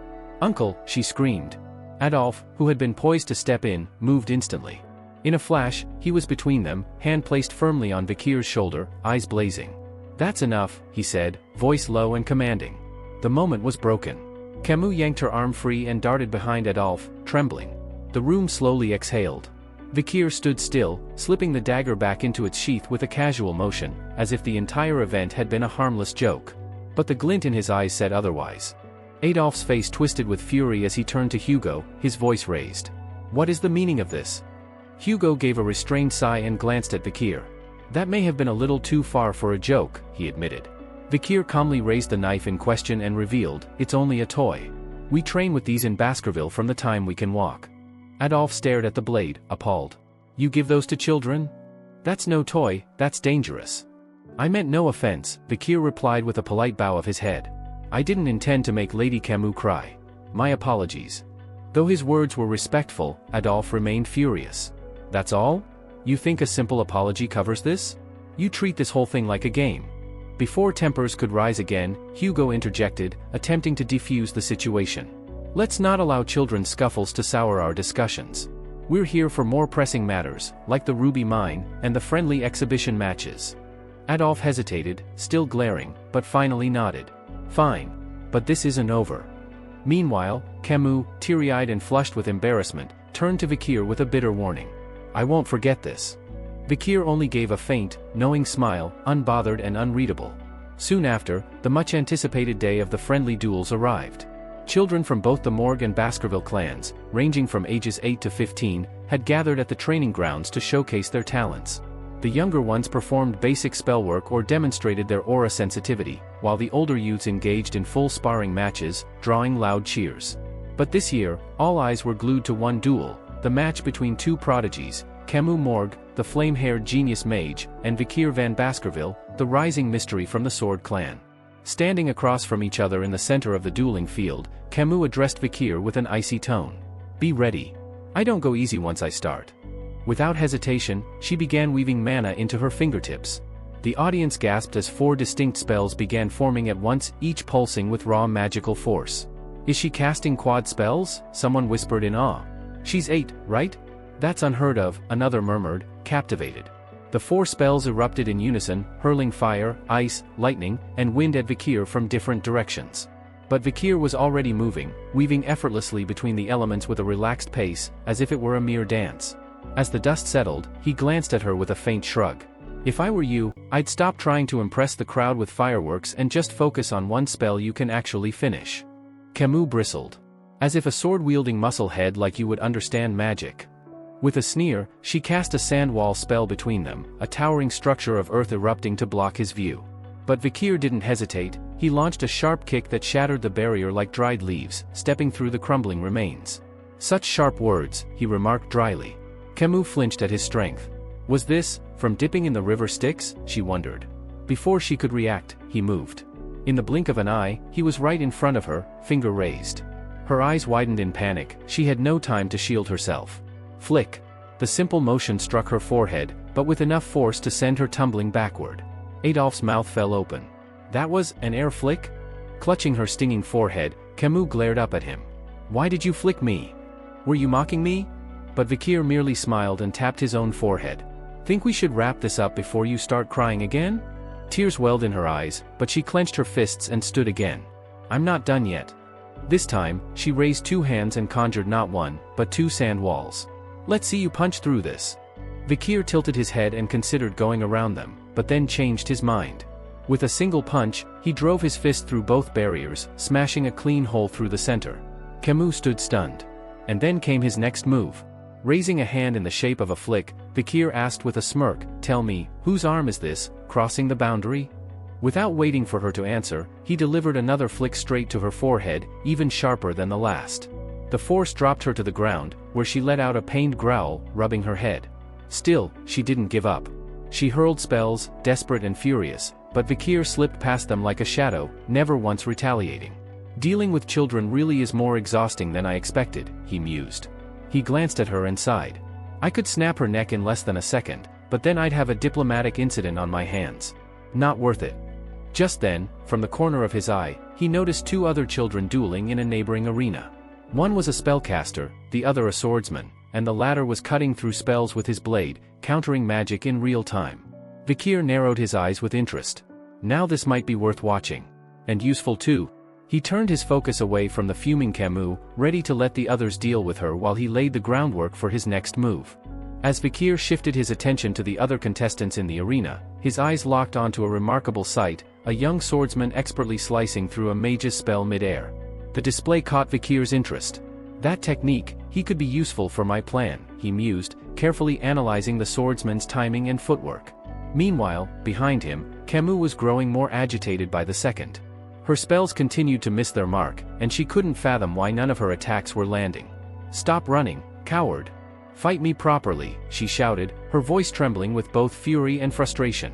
As the duel intensified, Vikir noticed the same mage from earlier charging up another powerful spell, this time behind him. Sensing the opportunity, Vikir turned to Camus and said in a calm voice, "You should put up a defensive spell, now." Camus blinked in confusion. "What are you talking about?" But before she could finish her thought, she saw the glowing glyphs forming behind Vikir. Her eyes widened. "Wait!" From the sidelines, Adolf gasped as he pieced together what Vikir was doing. That boy, he used the mage's spell to trap her. A moment later, a fiery explosion erupted in the arena, engulfing the dueling ground in smoke and flames. Shocked gasps spread through the audience. The blast was immense, covering everything in a blanket of smoke and heat. In the chaos, Camus barely managed to activate a defensive ward in time. The magic shield saved her from burns, but the intense heat had scorched her clothes, leaving her shaken and humiliated. Her cheeks turned red, not from the heat, but from embarrassment. The thought of everyone seeing her in that state nearly brought tears to her eyes. When the smoke finally began to clear, she saw a familiar silhouette approach her through the haze. It was Vikir. He stopped in front of her, his jacket in hand. Wordlessly, he draped it over her shoulders. Camus stared up at him, stunned. "Why are you helping me?" she asked, her voice barely a whisper. "Aren't we enemies?" "You looked cold," Vikir replied plainly, as if it were the most obvious thing in the world. "You'll be exposed if you give me your coat," she protested, clutching the fabric close. "I don't mind," he said without hesitation. The sheer sincerity of his gesture made her chest tighten with confusion. She didn't understand why her heart was racing, nor why the person she had resented moments ago was now making her feel safe. She looked down and noticed a thin trail of blood running from his arm. "You're hurt," she exclaimed. Vikir glanced at the wound in surprise. The cut was shallow, but the fact that he had been scratched at all, despite his body being reinforced by the river Styx, was alarming. So that swordsman's blade had a lingering aura. Interesting, he thought. As the last of the dust settled, both of them were revealed to the audience. Camus sat on the ground, wrapped in Vikir's jacket. Vikir stood beside her, shirtless, his toned torso earning astonished murmurs from the crowd. His well-developed muscles and calm demeanor had a striking effect on everyone present. Adolf, watching from the sidelines, let out a sigh of relief upon confirming his niece was unharmed. However, the audience was torn. Camus might have taken more damage, but it was Vikir who was bleeding. Determining a clear winner was impossible. And yet, it wasn't just the spectators who were mesmerized. Camus kept stealing glances at the boy who had both flicked her forehead and saved her dignity. Her eyes lingered on him longer than she intended, a pink hue coloring her cheeks. She couldn't make sense of the emotion stirring inside her. Later that evening, Vikir and Hugo walked together down a quiet corridor lit by flickering torches. "So," Hugo asked, his arms crossed. "How was your match with the morgue girl?" "It was informative," Vikir replied with a thoughtful nod. "I've figured out the purpose behind this event." Hugo chuckled, then added, "A duel with a mage is far different from clashing swords. Why didn't you finish her off when you had the chance?" Vikir hesitated before answering. "I wasn't sure how to go all out against a lady." Hugo narrowed his eyes. "Compassion during a fight will only get you hurt. That scratch, let it be your lesson." Vikir blinked, startled by the concern in his father's voice. Hugo had always been distant, even cruel. Rumors around the clan claimed he'd changed after losing his first wife and daughter, but Vikir had no memories of a softer version of Hugo. Unexpectedly, Hugo changed the subject. "What do you think we should do about the ruby mines?" Vikir's expression turned serious. "We should hand over control." Hugo stopped walking. "Explain." "The Baskervilles' primary objective is territorial expansion. The area around the mines is crawling with monsters and barbarian tribes," Vikir reasoned. "If we allow the Moors to oversee the mines, we can use them as a buffer. They'll take the brunt of the losses while we continue pushing outward. A long silence followed before Hugo smirked. That's almost exactly what I had in mind. He laid a heavy hand on Vikir's head and added, you're beginning to think like a Baskerville. Hugo elaborated further. Once the Moors set up their operations at the mine, we'll start stirring the monsters and barbarians in that direction. If all goes as planned, their blood will soak the land before we even lift a finger.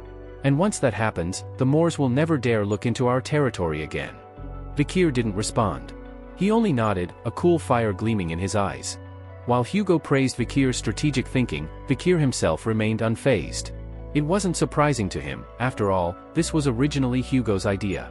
He had merely mirrored a plan he had executed in his past life under Hugo's direct command. Turning slightly, Vikir voiced another suggestion.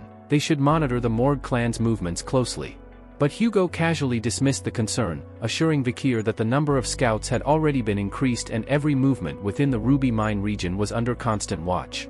As they walked together through the corridor, a familiar voice echoed from behind, Adolphe Morg. Both father and son turned toward the approaching figure. Adolphe, composed but serious, requested a word before his departure. They moved into a quiet chamber nearby, sitting down across from each other, and Hugo wasted no time. What brings you back again, Adolphe? Adolphe folded his hands and began with diplomacy.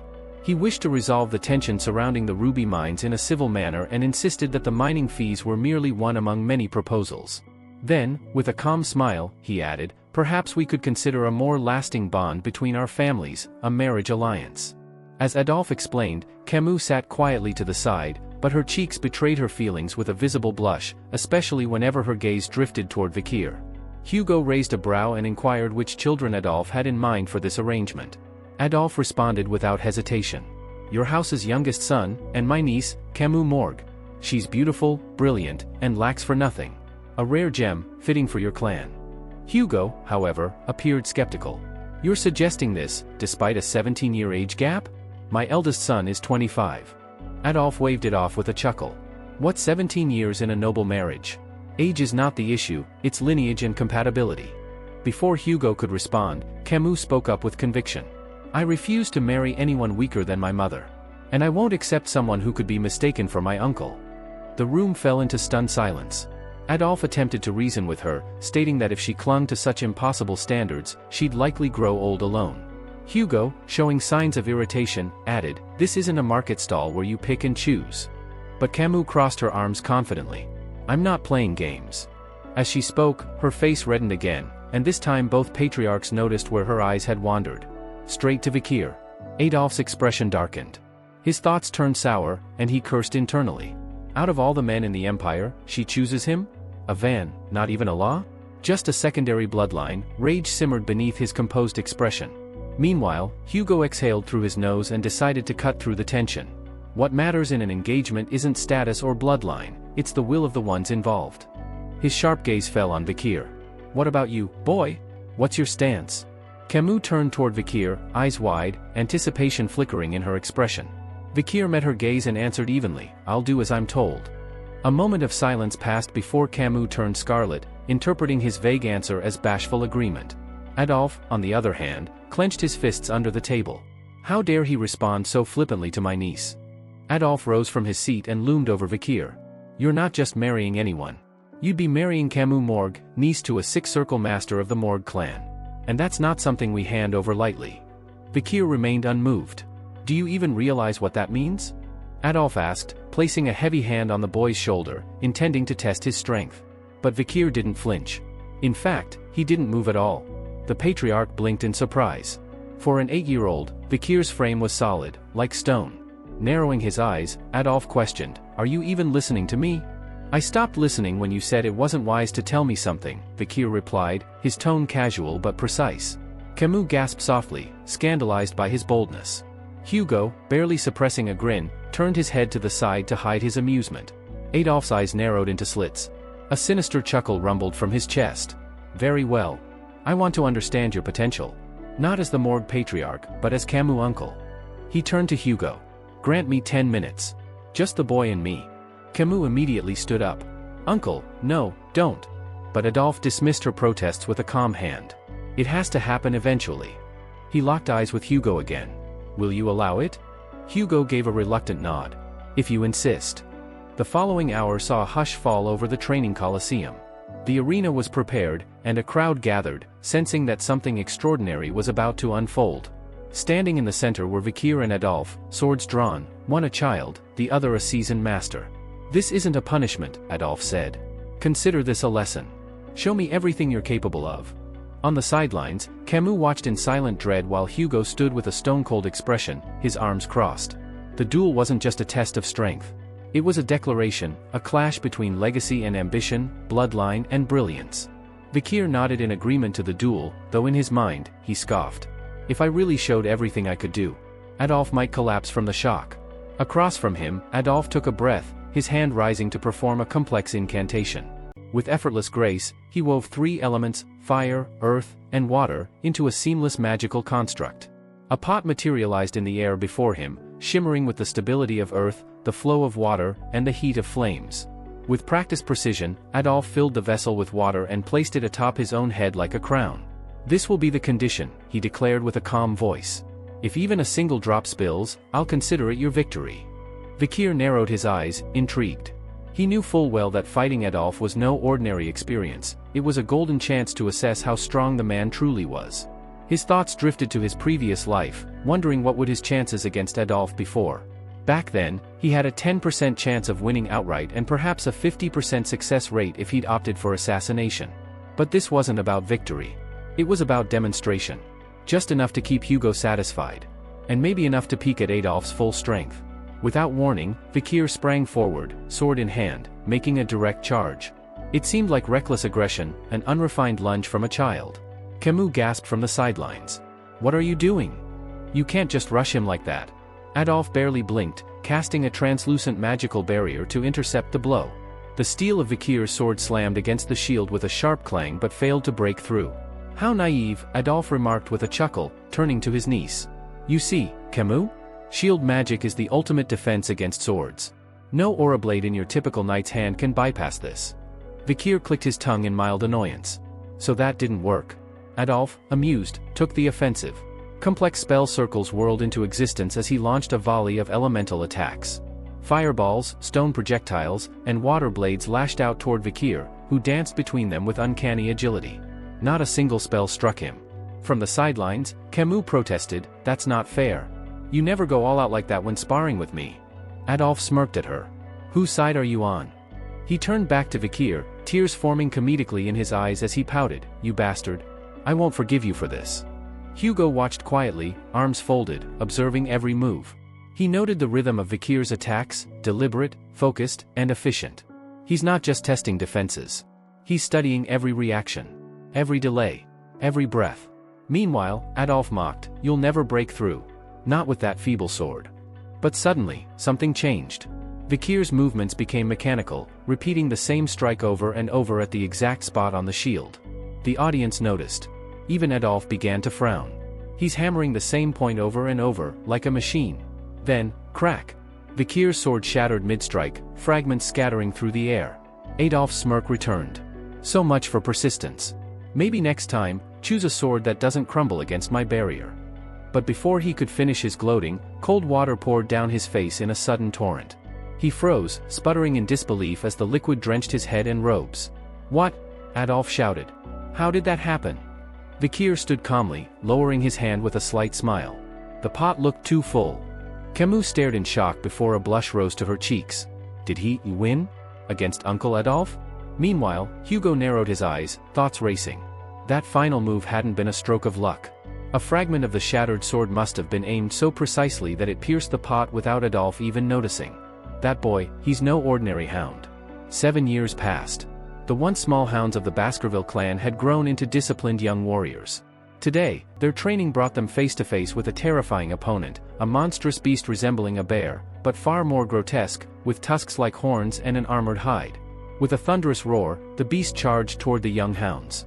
From a distance, a man with steel-gray eyes watched closely, Staffordshire Busker, the seasoned instructor and a shadow hound of the Basilisk division. He barked out commands sharply, "Don't aim for the vitals yet. Cripple its legs first, slow it down." The children adjusted their formation. Among them, the triplets stood out. Like a single organism split into 3 bodies, they moved in perfect synchrony. Their coordinated strikes targeted the monster's hind limbs, forcing it to stagger as exhaustion crept in. Sweat glistened on brows, the clang of blades echoed in the field, and the sharp cries of effort rang out as the next generation of hounds proved themselves. But for Staffordshire, only one question lingered in his mind. Which of these children would rise above the rest, and which one would lead them into the coming storm? Instructor Staffordshire Busquare watched silently from the sidelines, arms crossed as the final blow landed. The massive beast, a horned ox bear, bred in captivity for combat training, collapsed to the ground with a groan of defeat. Blood pooled beneath its fur, signaling the end of the young hound's graduation trial. His sharp gaze lingered on the triplets whose coordinated attacks had left the monster weakened and disoriented. Their aura, a deep, wine-dark crimson, was raw and volatile, but powerful. Yes, he thought with a hint of pride, those three will grow into true Baskervilles. That color suits them. The rest of the young hounds, emboldened by the triplets' assault, moved in for the final strike. One after another, they landed blows until the beast fell with a thunderous thud. Staffordshire clapped once, the sound echoing across the field. "Well done," he announced. "You've all officially earned the title of low-rank sword experts, and with it, mastery over the first form of the Baskerville technique." The children cheered. Some raised their swords skyward, others collapsed in exhausted joy. But their instructor's next words wiped the smiles off many faces. "Remember, what you faced today was a chained beast. A test, nothing more. But the wild ox bears roaming the La Rouge region at Lenore Mountain are an entirely different matter. There, your blade won't strike a target that stands still. There, death is swift, and it shows no mercy. You will survive only through either bloodline instinct, or experience forged through relentless battle." He let the warning settle in before nodding once. "Graduation is complete. From here on, may you walk your own path with sharp eyes and sharper steel. Good luck." As the students dispersed into small groups, the training field shifted from the sounds of battle to idle chatter. Two young hounds stood off to the side, deep in conversation. "So," one said, wiping sweat from his brow, "which knight order are you aiming for?" "I'm thinking Wolfhound," his friend replied. "Or maybe Rottweiler. Pitbull's not bad either." The Baskerville clan boasted 7 elite knight orders, each named after a breed of dog. They weren't just titles, they represented unique missions: scouting, assassination, surveillance, protection, suppression, infiltration, and full-scale warfare. Each child would soon receive an assignment based on their skill set and performance. Suddenly, the first boy tilted his chin toward the center of the field. "What about him? Any guesses?" "Who?" the second asked, confused. "The guy sitting on the corpse of the beast we just killed," the first replied, lowering his voice. "Vikir. That freak killed a bigger one on his own a week ago." "Seriously? I heard he's already cleared the third form of the technique. That puts him on par with the Shadow Hounds." The figure in question, Vikir van Baskerville, was indeed seated atop the dead beast, his sword sheathed and his expression distant. He was silent, eyes lost in thought. "It took longer than I expected," he mused. 7 years just to reach intermediate graduate level of the 5th form, too slow. While his swordsmanship had improved leaps and bounds compared to the past, his expectations of himself were higher still. In his previous life, before regression, he had hit a wall at the 4th form and hadn't broken through until much later. This time, he was ahead, but not nearly far enough. As he brooded, a familiar presence stepped up behind him. "Young Master Vikir," came the smooth, deep voice of head butler Barrymore. "The Patriarch is summoning you. Your assignment has been finalized." Vikir stood, brushing blood off his gloves. His expression was calm, almost unreadable. "Understood." Within the Patriarch's office, the atmosphere was heavy. Hugo La Baskerville sat behind a desk cluttered with reports and maps. He didn't bother to look up when Vikir entered, offering only a low grunt as acknowledgement. Vikir's eyes flicked briefly to his father's face. A fresh scar ran down Hugo's nose. "You're injured," he noted. Hugo touched the wound as if only now remembering it. "An archer ambushed me during the latest campaign at Lenore Mountain. Didn't get her, but I left her with the same reminder." There was a pause. "Congratulations on completing your training," Hugo finally said, though his voice was anything but celebratory. "It only gets more difficult from here." Vikir narrowed his eyes slightly. Here it comes, he thought. Before his regression, his assignment at this stage had been a death sentence, tossed into the Pitbull Order and shipped off to the deadly La Rouge warfront as cannon fodder. There, expendable youth were thrown into endless conflict until they died, or clawed their way to survival. The elite children, in contrast, were groomed in administrative halls, taught politics, diplomacy, law, and how to wield power behind closed doors. They were polished while the expendables bled. Hugo suddenly looked up. This time, I want you to try the lower house. Vikir blinked. The parliament? He asked, genuinely unsure he had heard correctly. Yes, Hugo confirmed. The lower house manages regional legislation, law enforcement, trade agreements, infrastructure, and business operations for our territories. The gears that keep the clan cities turning. Vikir's composure faltered for a split second. He's placing me in the elite track? Hugo leaned forward slightly. Your performance over the years has exceeded every child we once hailed as a genius. You're 10 years ahead of them, at least. So I'll treat you like it. A folded letter was placed in front of him. You'll serve as deputy consul of Underdog City. You leave tomorrow. Vikir accepted the order silently. Underdog? He thought. So I'll be going there again. At that time, both the consul and deputy consul seats in Underdog City had been vacant for a while. When Hugo offered Vikir the opportunity to take up the role of deputy consul, the young swordsman took a moment to consider the offer. After weighing his options, and recognizing the potential it held, he gave a firm nod and accepted. But before they could move on to formalities, Vikir brought up another matter. There's something else, he said. Hugo raised an eyebrow, unsurprised. Is this about the Moore clan and that ruby mine incident? Vikir smirked faintly. So you already know I messed with Adolf Moore. Hugo leaned back in his chair, lips twitching in amusement. Of course. Word travels fast, especially when someone dances on the old lion's beard. Vikir didn't deny it. Instead, he made an unusual request. I'd like to borrow my reward early. The specific nature of what he wanted remained unspoken, but the request alone was enough to make head butler Barrymore flinch ever so slightly. Even without knowing the details, he had a rough idea, and the sheer boldness of it left him speechless. But Hugo didn't hesitate. He pulled out a document, stamped it, and handed it over without a word. Don't make me regret this, Hugo said. I'm trusting you. I won't do anything reckless, Vikir assured him with a quiet confidence. Still, as he left the office, he couldn't shake the strangeness of the moment. Being called son by that man. It would have been laughable in my last life.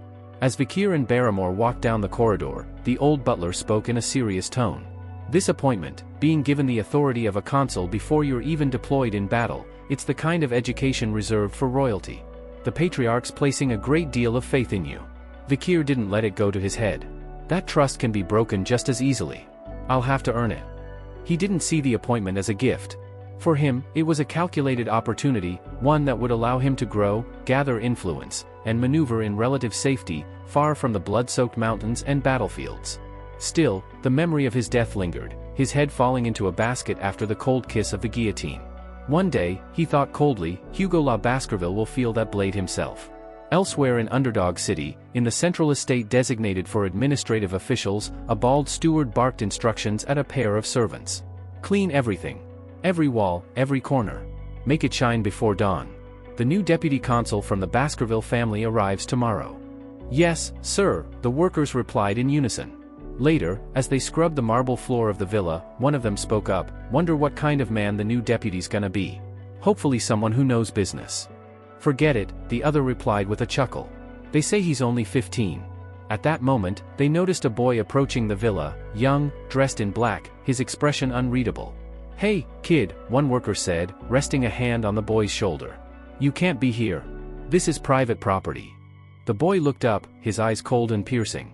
Remove your hand. There was steel in his voice, authority beyond his years. The worker blinked, startled, as the boy produced a document bearing the Baskerville seal. It was an official appointment letter. I'm Vikir van Baskerville, the new deputy consul. The two workers exchanged a stunned glance. But you weren't expected until tomorrow? I came early. Get the kitchen ready. We're hosting a reception tonight. The staff scurried into action, scrambling to meet the sudden demand. As Vikir stepped into the villa, they could only watch in silence, baffled by the boy's commanding presence. That evening, the grand hall of the villa was bustling with activity. Food and drink flowed freely, and nobles from all over the region gathered for the impromptu celebration. Laughter echoed against the high ceilings, and crystal glasses clinked as toast after toast was raised. In contrast to the festive atmosphere, Chihuahua Baskerville, the city's general secretary, was pacing frantically in his office, his nerves frayed. What kind of madness is this, he muttered, peeking through the curtains. A party? On his first day in office. Already under pressure due to the previous consuls being ousted for corruption, Chihuahua had hoped the new appointee would be someone reliable. Now, it seemed, he had a reckless noble brat to contend with. He turned away from the window, ready to unleash a tirade, only to nearly jump out of his skin as a voice sounded behind him. "You must be the General Secretary." Startled, Chihuahua spun around to find Vikir standing calmly in the doorway. Vikir offered a polite nod. "Vikir van Baskerville, Deputy Consul." Chihuahua hastily introduced himself. "Chihuahua, huh?" Vikir said, eyeing him. "No middle name?" The comment made Chihuahua tense. He dealt with nobles long enough to recognize the signs. In the Baskerville hierarchy, those without a middle name were often looked down upon, non-blood members hired through merit or connections. He braced for the usual sneer or condescending remark. But instead, Vikir placed a hand on his shoulder. "Nice," he said simply. Chihuahua blinked in confusion. "What? I read your file on the way here," Vikir continued. "You were born and raised in Underdog, right?" "Yes, that's correct." Vikir's gaze was steady. "That means you know this city better than anyone. I'll need your help." Chihuahua stared, stunned by the sincerity in the boy's voice. Maybe, just maybe, he thought, this one's different. Vikir gave a small nod of understanding and addressed Chihuahua respectfully. "I know how much harder it is for people like you to keep things running. Don't worry, I'm not here to interfere with how you do your job." Chihuahua raised an eyebrow, still a bit baffled. The sincerity in Vikir's voice caught him off guard, and for a moment, he wondered if this was some new form of sarcasm or veiled insult. He mumbled an uncertain, "Okay," unable to fully process the exchange. Why is he even here? Chihuahua thought. Wasn't it his idea to throw the party in the first place? But Vikir continued speaking, this time shifting the topic toward city matters. "There's nothing wrong with the legal code itself," Vikir said, pacing slowly, "but the judicial system in Underdog is full of oddities." Chihuahua's ears perked up as Vikir elaborated. "Illegal businesses thrive here, too many of them. And the problem isn't just that they exist. It's that they've become so embedded in the city's culture, they now control more power than the law itself." Chihuahua frowned. "So you want to shut down the black market?" "No," Vikir said calmly. "Shutting them down isn't enough. You need to eliminate the heads. Cut off the roots. Otherwise, they'll just grow back stronger." He took a moment before adding, "As Deputy Consul, I'm tasked with creating and executing laws. I respect the structure already in place, but I plan to add a new law to the books." Chihuahua's eyes widened. "A new law?" Vikir nodded, his tone firm. "And I'll make sure the underground economy collapses within a week." Still confused, Chihuahua asked, "But why do you need a reason to make such a law? If the illegal operations are wrong, shouldn't that be enough?" The young deputy smiled, turning toward the window as his expression darkened. "Because I'm just a kid. A newly appointed official. I need a performance, a spectacle, to convince the people. Otherwise, they'll laugh me off." Then came the part that truly unsettled Chihuahua. "To put it simply," Vikir said with a smirk, "I'm going to lay bait for the flies." Chihuahua swallowed nervously, unsure what kind of trap Vikir was setting. The next morning, the citizens of Underdog gathered on Door's Smile Street, drawn by rumors of a strange event. The entire street buzzed with curious chatter as people filled every available space, whispering about the new deputy consul. On a raised platform stood Vikir, calm and composed, holding a thick wooden stake in his hand. He had been standing there since dawn, observing the crowd without saying a word. Nearby, Chihuahua watched nervously with other staff members. What's he trying to do? Just then, Vikir stepped forward and addressed the crowd, his voice steady and authoritative. "I am Vikir van Baskerville, your newly appointed deputy consul." Murmurs swept through the crowd. Many were surprised by how young he looked. Some whispered that he was rather handsome. Others questioned his credibility. "What can a boy like him even do?" one man scoffed. Vikir held up a poster. "These notices display the laws that have existed for years. The change in office doesn't affect their enforcement. The laws of the Baskerville family remain absolute." But the crowd remained skeptical. Whispers of corruption and doubt filled the air. "He'll be eaten alive like the rest." Chihuahua tried to restore order. "Quiet. Show some respect to your deputy consul." Some silenced their voices, but the doubt still lingered. Suddenly, without warning, Vikir raised the heavy stake above his head and slammed it into the ground with such force that the earth trembled beneath it. The impact silenced the crowd instantly. Gasps of disbelief rippled through the audience. That single act was enough to stun them into silence. Then, Vikir spoke again, this time with a glint in his eye. "With my authority as deputy consul, I hereby announce a new decree, the Vikir Special Law." He pointed to the stake. "Anyone who can remove this stake from the ground will receive a reward of 100 million gold. Paid directly by me." An uproar broke out immediately. The figure seemed unbelievable, too absurd to be real. Did he say 100 million? Just for pulling out a stake? No way he's serious. Despite the disbelief, not a single person moved. No one dared approach the stake. Vikir raised his voice again. Is there no one among you who would take a chance for that kind of wealth? Still, no one stepped forward. Vikir smiled again, then declared. Very well. A revision. He paused for dramatic effect. Paragraph 1, Article 2 of the Vikir Special Law, whoever removes the stake will be rewarded with 1 billion gold. Now, the crowd stirred more violently. One fat, balding man in the crowd began to laugh. Are you making fun of us, boy? Do we look like fools to you? The people murmured in agreement, but some started looking at the stake differently. A few even began to inch forward. 1 billion gold, he can't be serious, can he? Chihuahua whispered from behind Vikir, they're starting to believe it. But Vikir wasn't finished. If that's not enough, he called out, raising a hand. Paragraph 1, Article 3, anyone who pulls out the stake will receive 10 billion gold. Gasps swept through the street like a wave. For a brief moment, all of Underdog seemed to fall still. Some people scoffed and retreated, suspicious that it was some kind of trap. Others became visibly tempted. Whispers of opportunity, risk, and greed filled the air. All eyes were on the stake, and on the young deputy consul who had set the city aflame with a single challenge. As the murmurs of the crowd swirled in uncertainty, some people pointed toward the sword fastened at Vikir's waist, warning others not to be hasty. The gleam of that weapon alone, paired with the absurd prize he declared, was enough to make even the boldest hesitate. Whispers spread, what if this was a trap? What if the young deputy punished those who looked too greedy? Despite Vikir's repeated invitations to challenge the stake, not a single soul stepped forward. Just as he was preparing to speak again, Chihuahua leaned close and whispered with a worried tone, Sir, we don't have that kind of money in our treasury.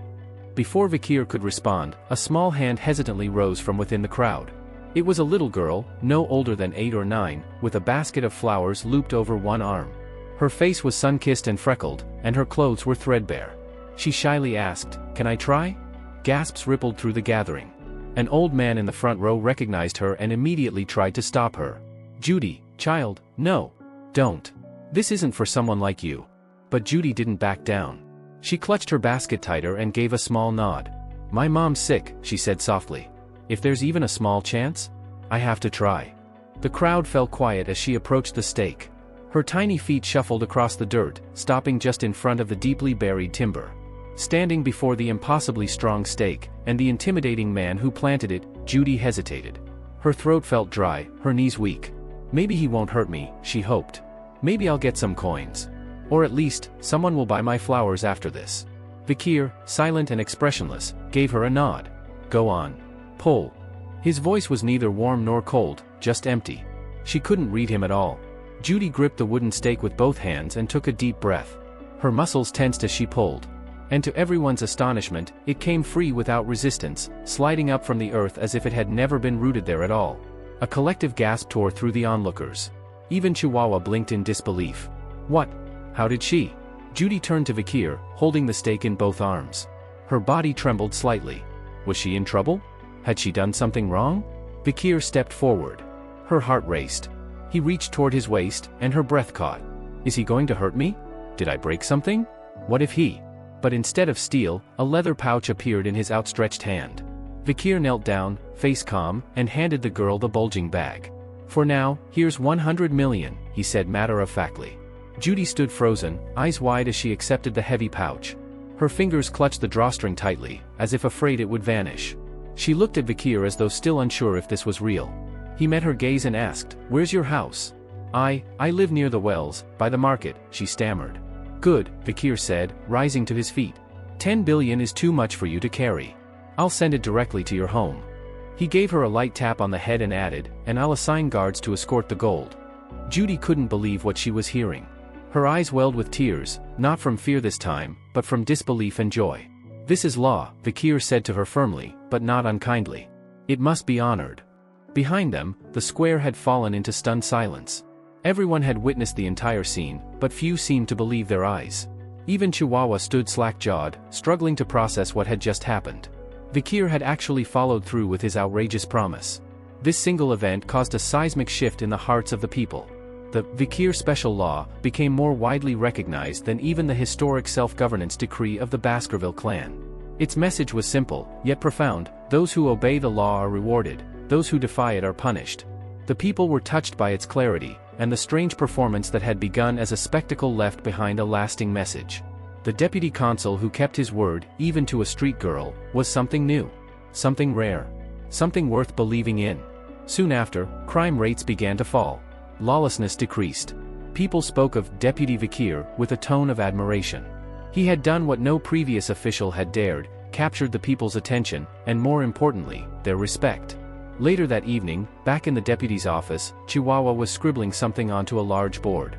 Vikir, having just returned from the streets, glanced at the writing and asked, "That looks Eastern. You know how to write it?" Chihuahua nodded, surprised by the compliment. "You've got excellent handwriting," Vikir added. For a moment, Chihuahua was silent. Then he said, "That performance out there, it was the first time in 20 years I felt something here was actually going to change." Vikir gave a small smile. Ruling people by fear when they've already lost faith in the law, that's not governance. That's tyranny. He paused, then said, "I spent a long time thinking. What could earn their attention? What would make the law feel real again?" Chihuahua glanced at the stake, still resting nearby, and nodded quietly. "You gave them something real." As Chihuahua wiped tears from his eyes, overwhelmed by emotion, he took a deep bow and declared his loyalty to Vikir. "I'll follow you until the day I die," he said earnestly. Vikir, slightly taken aback by the dramatic pledge, tried to calm him down with a simple wave of his hand. "It's not that deep," he murmured. But inwardly, Vikir's thoughts had already drifted elsewhere. The success of his stake performance left him contemplating the broader implications. It was bold, theatrical, and entirely effective. He couldn't help but compare it to what Camus' Morgue would accomplish in a few years. While Camus had managed to bring crime in the city down to nearly 1%, she was never beloved. Her reign was defined by fear, not respect. Vikir glanced down at the map sprawled across the table, filled with markers. The real battle was just beginning. "Now that the 10 billion gold has been spent," he muttered, "we need to get it back." He pointed to the red excess drawn across various districts. "These are hotspots, illegal trade zones, hideouts, or places that'll likely harbor criminals again soon," he said. Chihuahua leaned in and blinked. "How did you even find all these locations?" Vikir smirked and tapped his nose. "I have a good nose for trash." In truth, every location marked had already been deeply surveyed by him before his regression. He didn't need to investigate them now, he remembered every last one of them by heart. It was muscle memory, born of pain and survival. Chihuahua's admiration only deepened. "Just how far ahead have you planned?" he muttered. Their exchange was interrupted by a sharp knock and a staff member hurrying in, visibly flustered. "Deputy Consul. The Youth Autonomy Association, they've requested a formal meeting." Vikir frowned. "Who?" Chihuahua sighed. "You knew this day would come. The Youth Autonomy Association is composed of heirs from the city's founding families, the Manblanc, Porer, Lovi, Channel, Fama, Hermes, and Prar clans." He paused, then added dryly, despite the name, "They're less an official youth council and more a hedonistic clique. Entitled brats with too much time and money." Vikir's lip curled in disdain. "So the dung flies are starting to buzz." The aide looked stunned, while Chihuahua couldn't hide his unease. Vikir's voice turned icy. "Then it's time we smoked out the pests feeding on the city's rot." Meanwhile, in one of the most lavish buildings in Underdog City, a towering hotel of gleaming marble and gilded walls, a raucous party was in full swing at the private VVP lounge. The luxurious room had been rented for an eye-watering 10 million gold for 6 hours. Inside were the 7 young men who comprised the core of the Youth Autonomy Association. These were the spoiled, arrogant scions of the 7 ruling families.